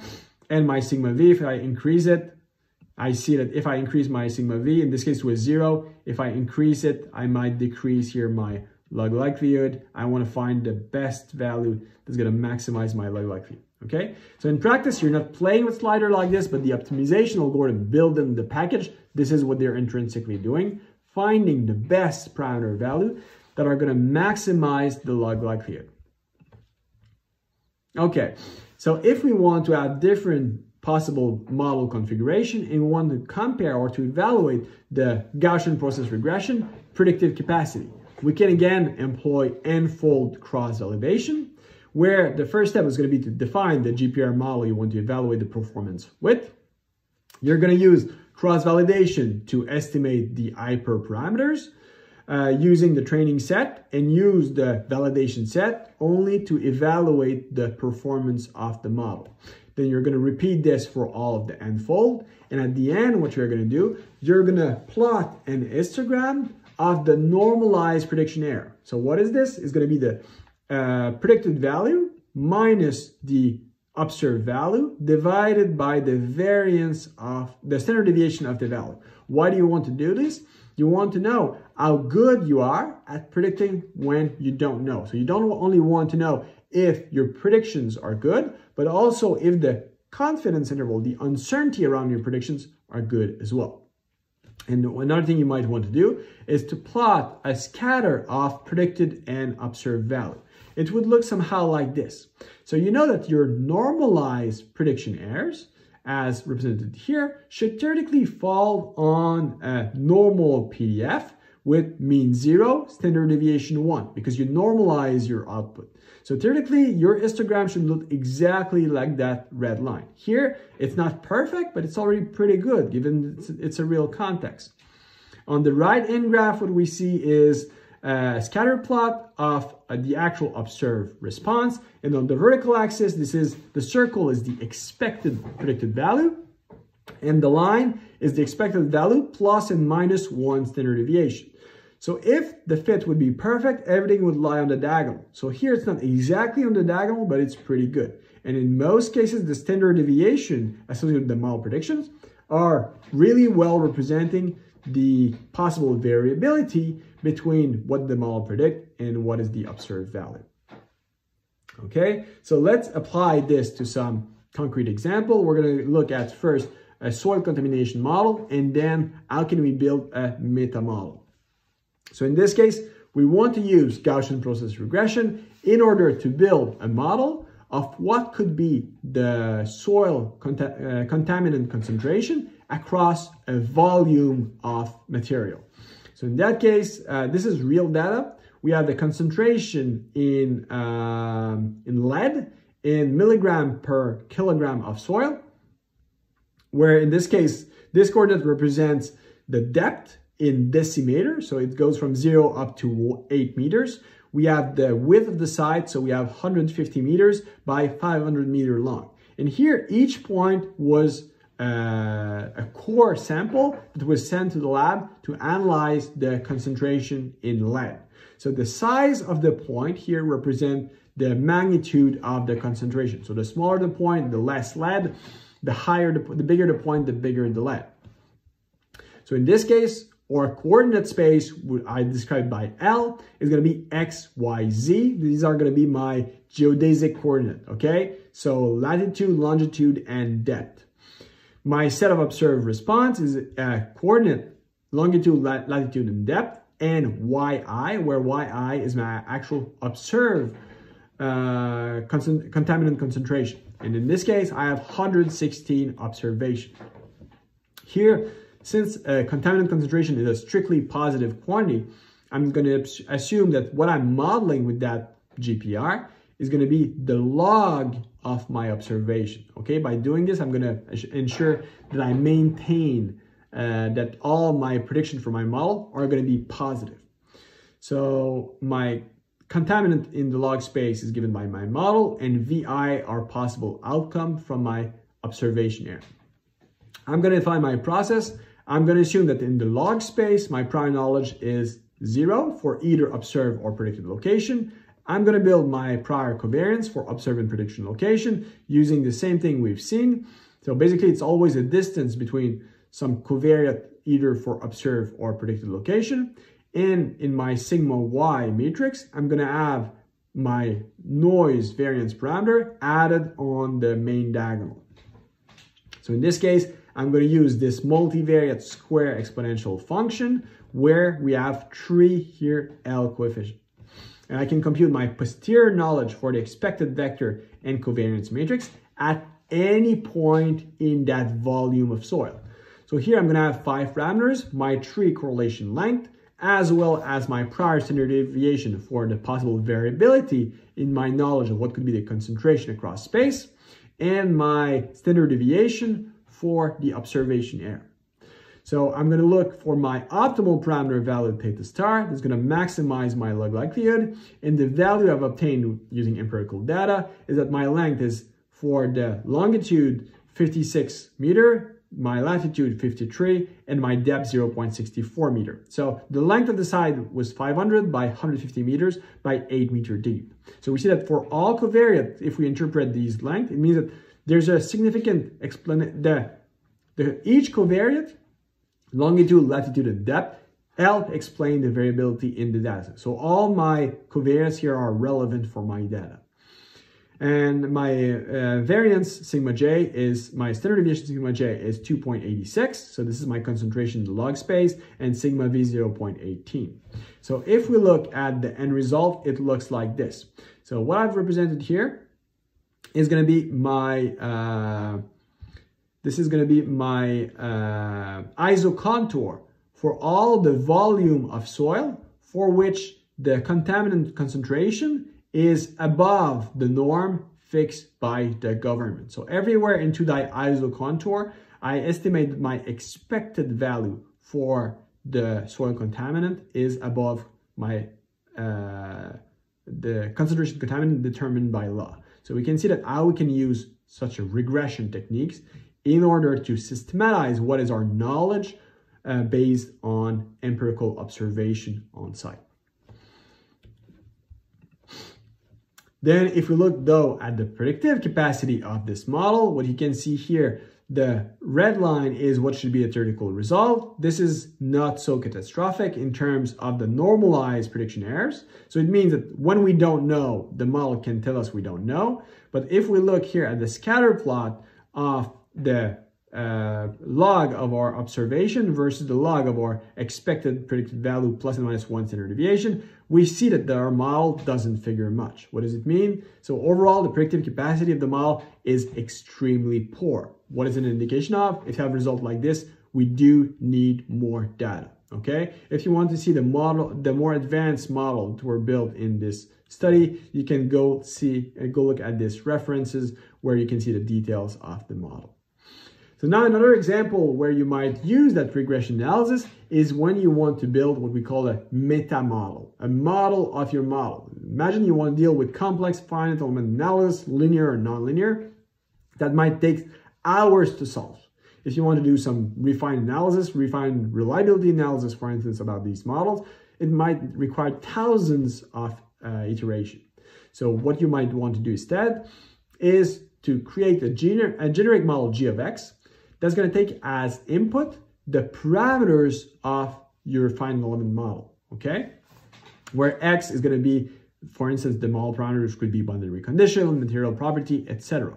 And what you want to do is to use a regression model such as GPR in order to construct a GPR function that's going to represent the model response. Okay, in the case where you want to do a meta model, since a simulation, you run it twice, it's deterministic. You're going to get twice the same result. So in that case, the output of a simulation is always deterministic. So you don't need to consider any observation error term. There are no observation error. Okay.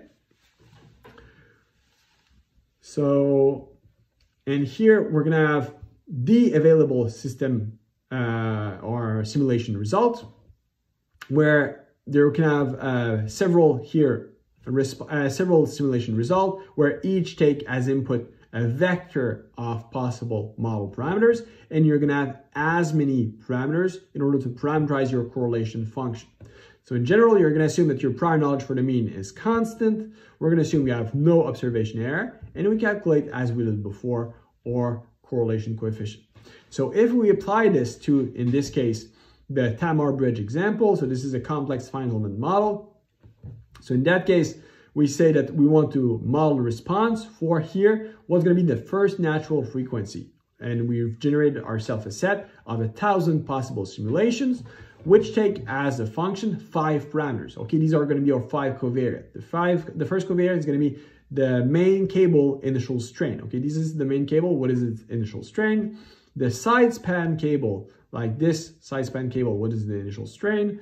What is going to be? We have some expansion joint. So what is the stiffness of this expansion joint? The stiffness of this expansion joint, and fifth, the stiffness of the expansion joint at midspan over the pile here. So what we want to do is to model the response in terms of natural frequency as a function of all these covariates. So we have a total of 1,000 simulations. Our observations are equal to the final model predictions. We estimate all of our parameters here. And here's the normalized here prediction. So we know that from this normalized graph, we can trust our model. It's going to tell us when it knows and when it doesn't know. And in this case, if we look at the scatter plot, we see a really good match between the model predictions and our observations. Okay, so let's look now in more advanced topic related to regression in general, but more specifically also to Gaussian process regression. So first, is so far in all the examples we look, we assume we had a zero mean prior knowledge. Okay, how can we overcome and how can we go in more advanced model formulation? Then we've always assumed we were using that square exponential covariance function. There are other choices possible. And a key thing that we have in many regression problems is the problem of heteroscedasticity. As we saw before with linear regression, we're going to explore how we can do this with Gaussian process regression. So far, we've always assumed that our prior knowledge for the mean was either 0 or a constant, okay? But it might happen that when you're trying to make this hypothesis of a constant mean, in the neighborhood of covariate location for which you already have data, the fact that you assume that you have a really weakly informative prior knowledge is not going to change much. However, if you go away from the location where you have data, the prior knowledge you define as having a 0 or constant mean might be relatively poor. Okay, so in that case, you might want to parameterize your prior knowledge of the mean using basis function, a little bit as you were doing with linear regression. Okay, but this might be problematic as well, because if you parameterize a function for your mean, for instance, ax plus b, and you're going to learn the parameters, the hyperparameters a and b using the data, you're going to become as sensitive to overfitting as you were with linear regression. Okay, and here, understand me well, it doesn't mean that Gaussian process regression is immune to overfitting, but intrinsically, it's a lot more robust, Gaussian process regression, to overfitting. Why? Because you have a very small number of parameters inside. Okay, so intrinsically, it's not immune to overfitting, but it's really robust to overfitting because it's going to be what we call non-parametric regression method. In contrast with parametric regression method, such as linear regression or the neural network we're going to see before, where the complexity of the model is really controlled by the number of parameters you have in it. okay? Whereas with Gaussian process regression, the capacity of your model is really controlled by how much data you have. Whereas in this case, if you start to parameterize your prior knowledge, you're introducing more parameter in your model. So you're going to become as sensitive to overfitting as you were with linear regression. So whenever you add these prior knowledge, you have to be extremely careful not to overfit your data and use a proper cross-validation setup in order to evaluate which structure for my prior is most appropriate in order to obtain a model that's going to generalize on unobserved data, okay? So for instance, if we look at this in the context of the temperature pipeline, so if instead of having here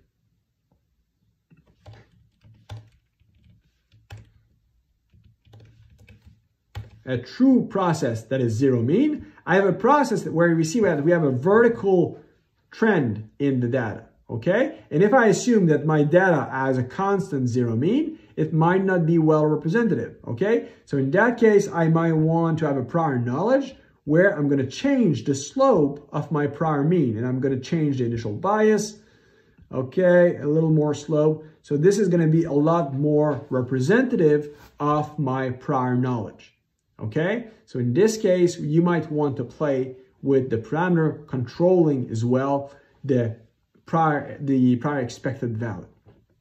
Also, we saw here the formulation through several examples for the square exponential covariance function. But obviously, this is not the only one available. We might use, for instance, the Mattern covariance function, which look here, that is a lot more sharp, where here we have the exponential of minus the sum of the absolute value of the actual observed covariance, okay? So contrarily to what we have here, we have something here where we have a sharp kink as we depart from a zero distance between two covariants.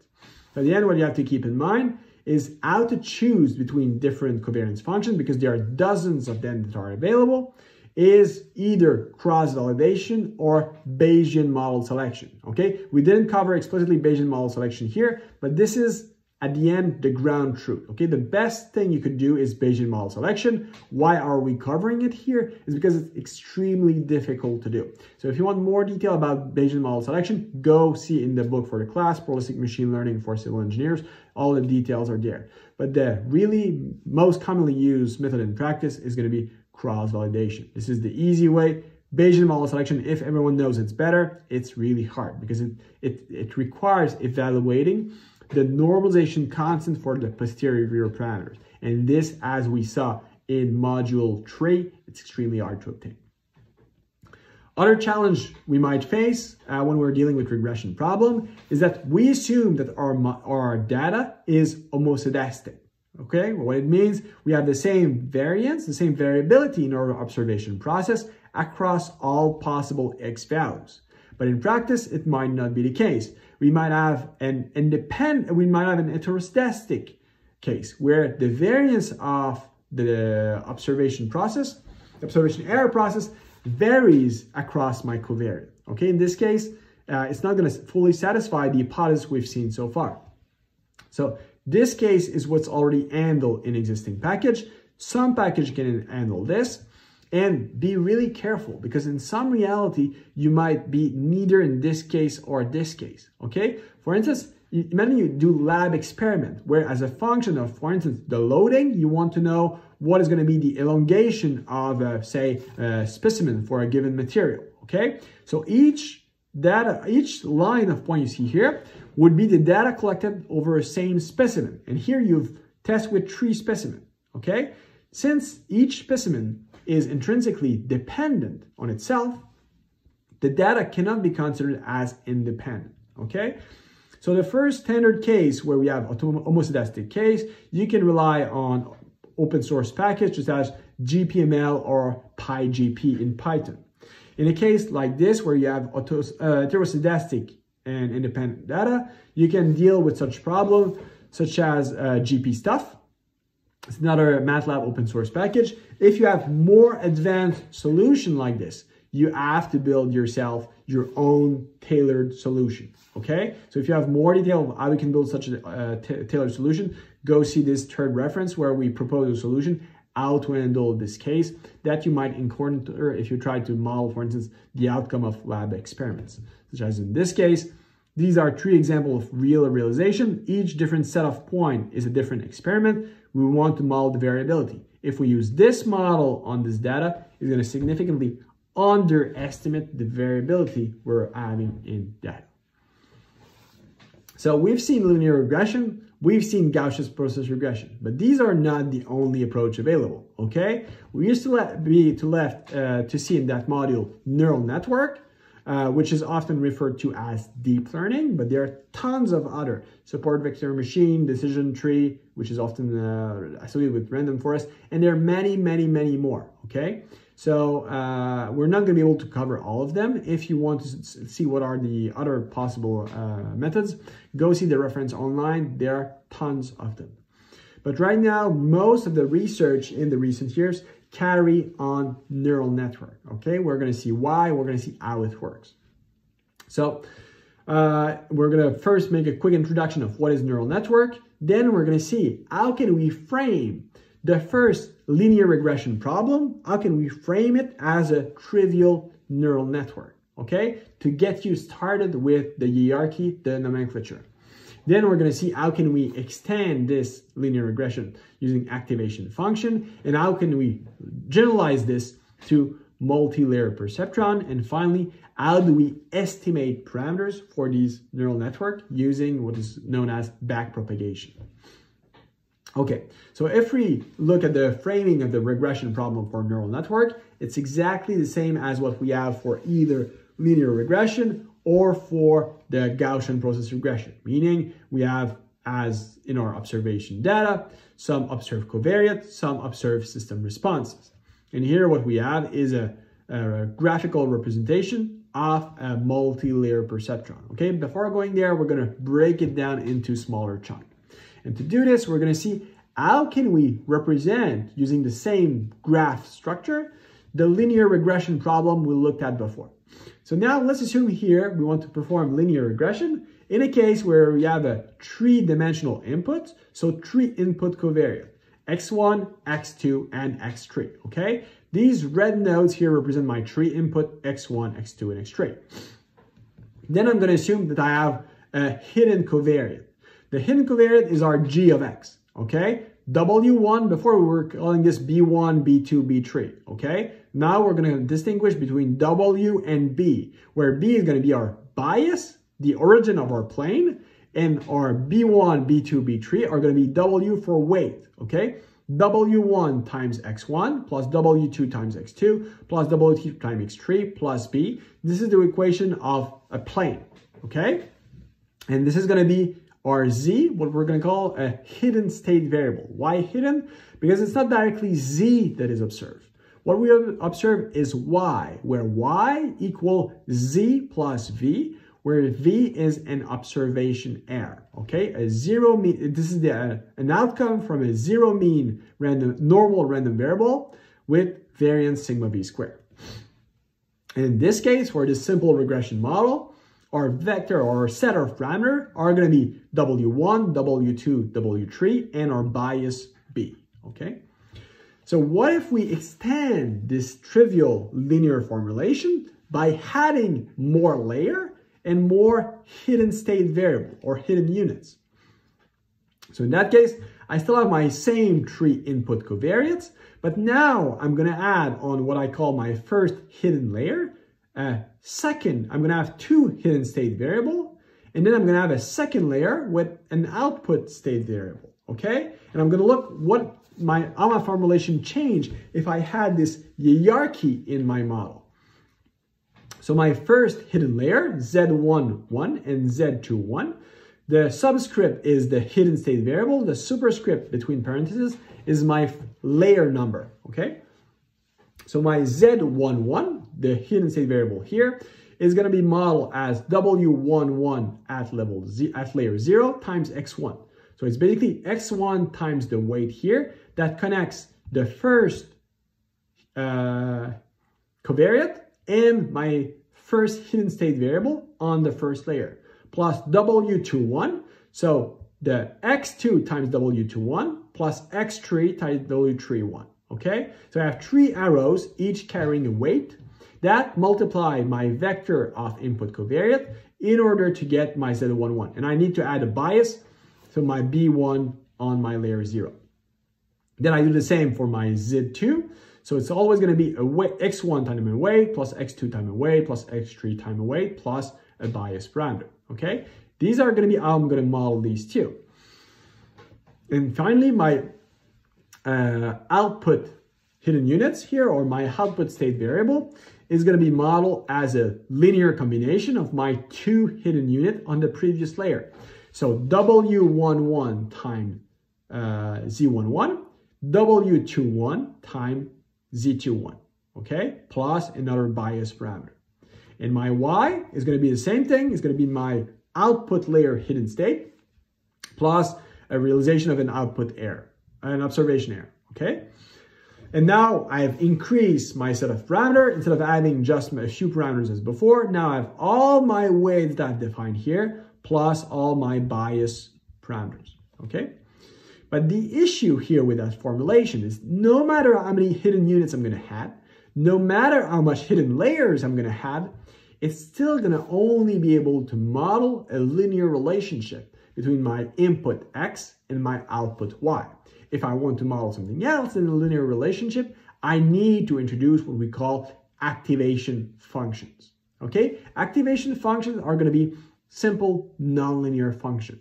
These are 3 examples. The first one is the one represented in blue. Is going to be my sigmoid function, or a logistic sigmoid function, represented by 1 over 1 plus exponential of minus z, where z is the output of a hidden state variable or hidden unit. I could have my 10h, represented by the red line here. I could have my ReLU, which is that function that is equal to 0 if z is less or equal to 0, and it's equal to z if z greater than 0. That's simple nonlinear function. And at the end, we're going to say now we introduce a new concept of an activation unit. Okay, z, we can call this either a hidden state variable or a hidden unit. And if we pass that hidden unit into my activation function, the output is what we're going to call a activation unit. So now we're going to represent here this graph where I have an implicit representation of my variable and an explicit representation of my activation function.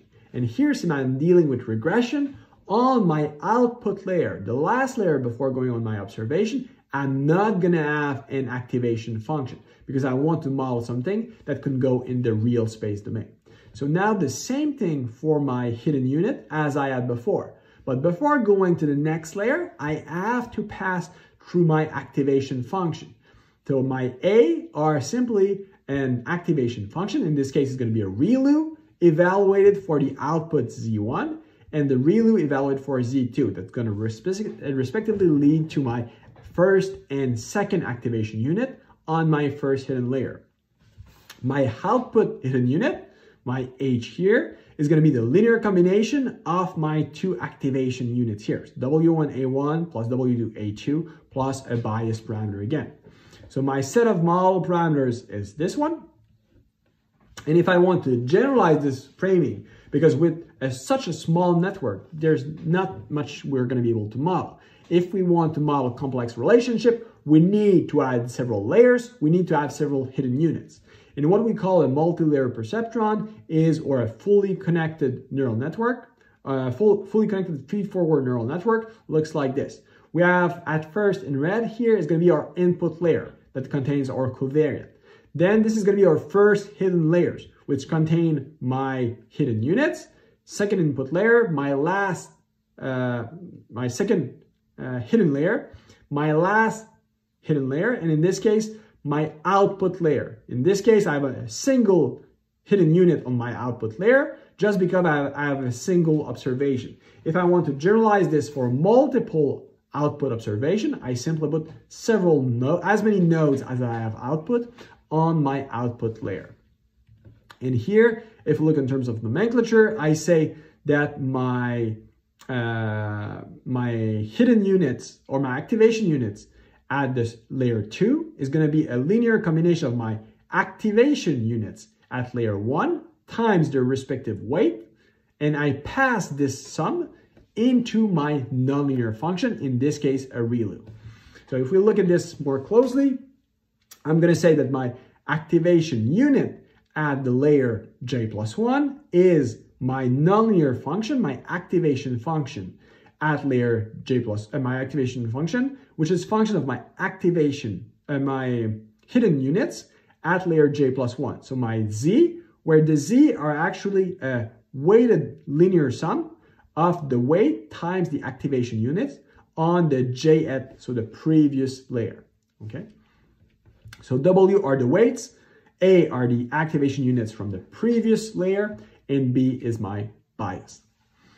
So if we want to represent this as a vector form or a matrix format, we're going to say that my vector of hidden units at layer j+1 are a matrix of weight that's going to multiply my activation units at the layer j plus a vector of bias by j. So here I can say that I can further break down my activation units here as a nonlinear activation function evaluated for my hidden units on layer j.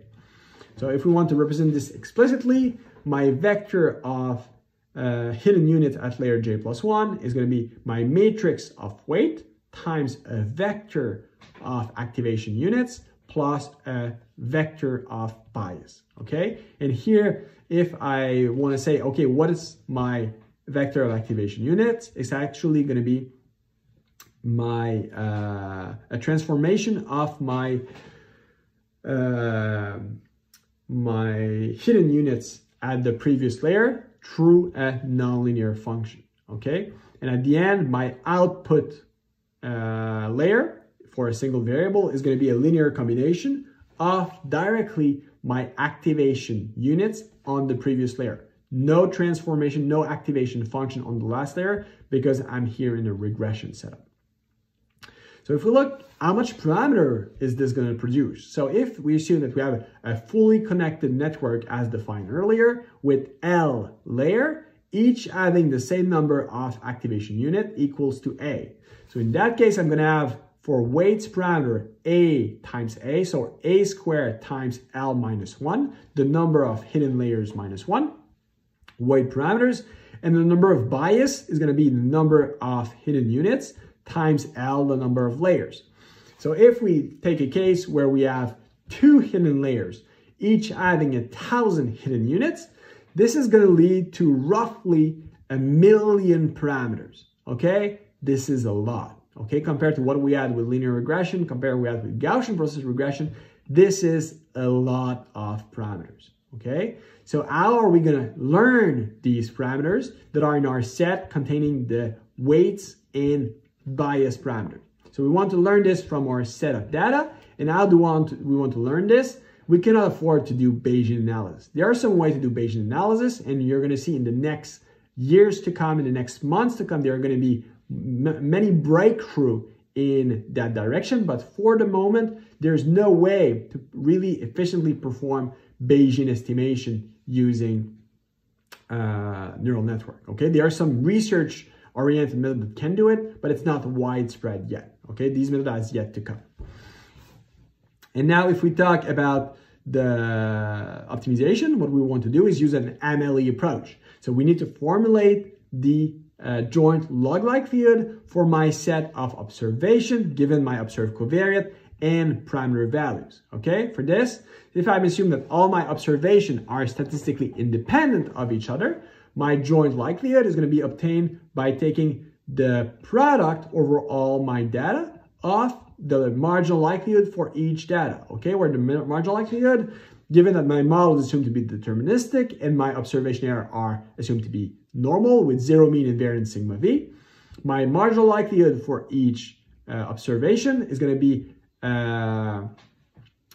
with expected value corresponding to my output hidden unit on my network, and with variance sigma v square, my noise parameter for my observation.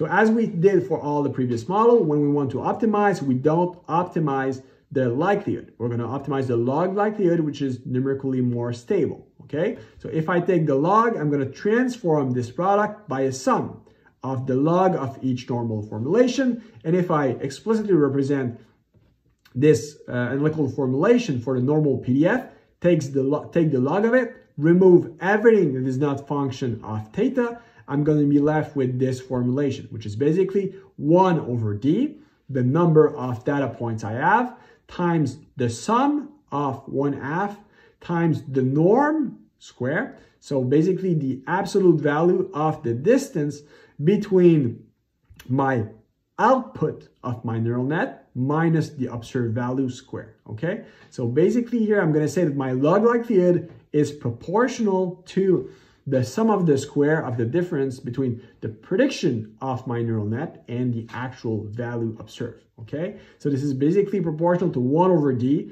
the sum of the j, where we can assume this is a loss function. Okay, so the way to derive our log likelihood for neural net is exactly the same as the way we derive our log likelihood in the case of linear regression.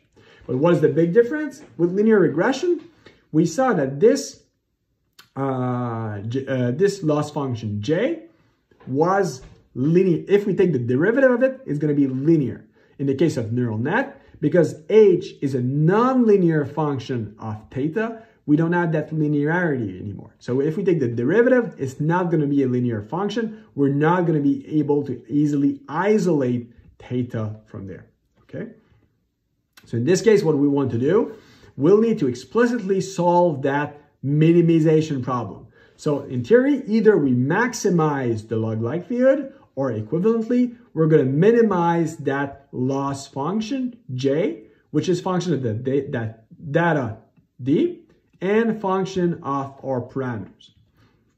So how are we going to do this? Using gradient descent. Okay, we've already presented gradient optimization algorithm in module 4. This is the same here. We want to use simple gradient-based optimization, where we're going to say we have our current parameter value wij for the weight, current parameter value for b our bias, and I want to update these parameters according to the gradient of my loss function. So I'm going to say my new updated value are going to be my current value minus lambda, which is a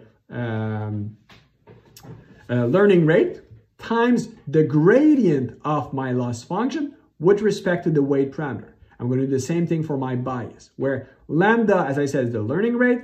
This represents the gradient of my loss function with respect to weight, gradient of my loss function with respect to bias. And in this case, these gradients are calculated with what is called the backpropagation algorithm, which is actually a case of the chain rule of derivation apply on a neural network. So here with you, I'm not going to detail the step to derive the backpropagation, but if you want to see the detail of how we formulate that chain rule in order to obtain the gradient of each weight and bias with respect to the loss function, go see in the book, Probabilistic Machine Learning for Civil Engineers. All the detail of that derivation are presented. So at the end, what I want you to keep in mind is that how do we obtain these optimal parameter value for all our millions of bias and weights is using not a simple gradient descent, but a stochastic gradient descent. Okay, so we have so many observations, so many calculations to do that we're going to gain efficiency if we calculate our gradient, not using all the data at the same time, but using small subset of the data. Okay, this is the principle behind stochastic gradient descent.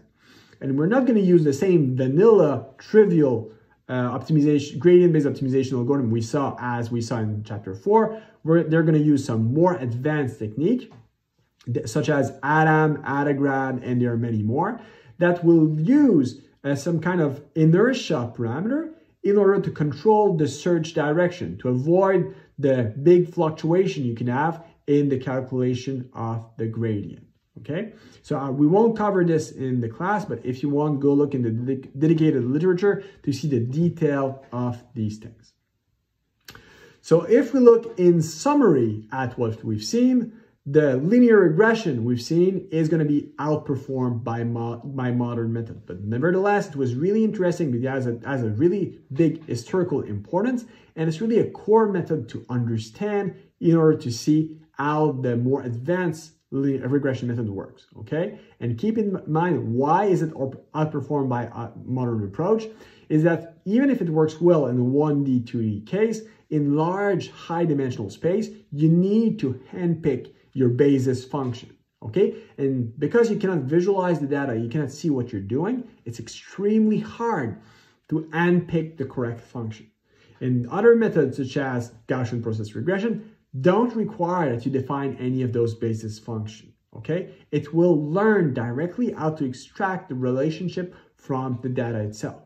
In this case, Gaussian process regression is really going to lead to state-of-the-art performance to small data set. What is a small data set is arguable, but let's say that for general cases, for up to, let's say, in the order of 1,000 to 10,000 data point is going to perform really well. After that, you're going to need to use approximate methods in order to handle the size of the covariance matrix you're going to need to define.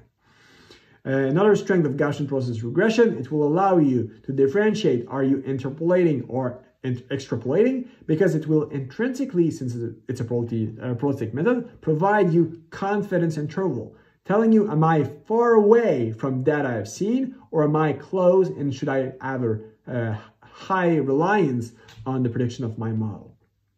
Finally, neural network is really where the current state of the art is for a large data set. But however, for it to really express all its power, it's really data hungry, okay? So you might need very large data set for it to outperform Gaussian process regression. So here, what is a large data set is really variable. So I won't provide an estimate, but typically for the really big problems, we might sometimes talk about hundreds of thousands, if not millions of data points. And finally, in all the cases, keep in mind, you have always to rely on cross-validation to prevent overfitting. Overfitting is when your model is going to show a really good performance on the data you trained for, but that performance is not going to generalize on other data you haven't seen yet, okay? So to select your proper model structure, use cross-validation. It is essential. So even if there are better methods such as Bayesian model selection, these methods are often intractable. Okay, so instead we can use methods such as cross-validation. There are other techniques such as approximate Bayesian methods, such as BIC, AIC. There are many methods that you can look online that can be also alternative, but the standard one, the classic one, is going to be cross-validation. So it will allow you to really have a good estimate of your prediction accuracy, and this is really what's going to allow you to compare different model structures. So that completes the module 5, where we saw the basic of supervised learning through regression. In the next module, module 6, we're going to look at classification. Okay, so instead of the output of being real quantity, our output are going to be classes.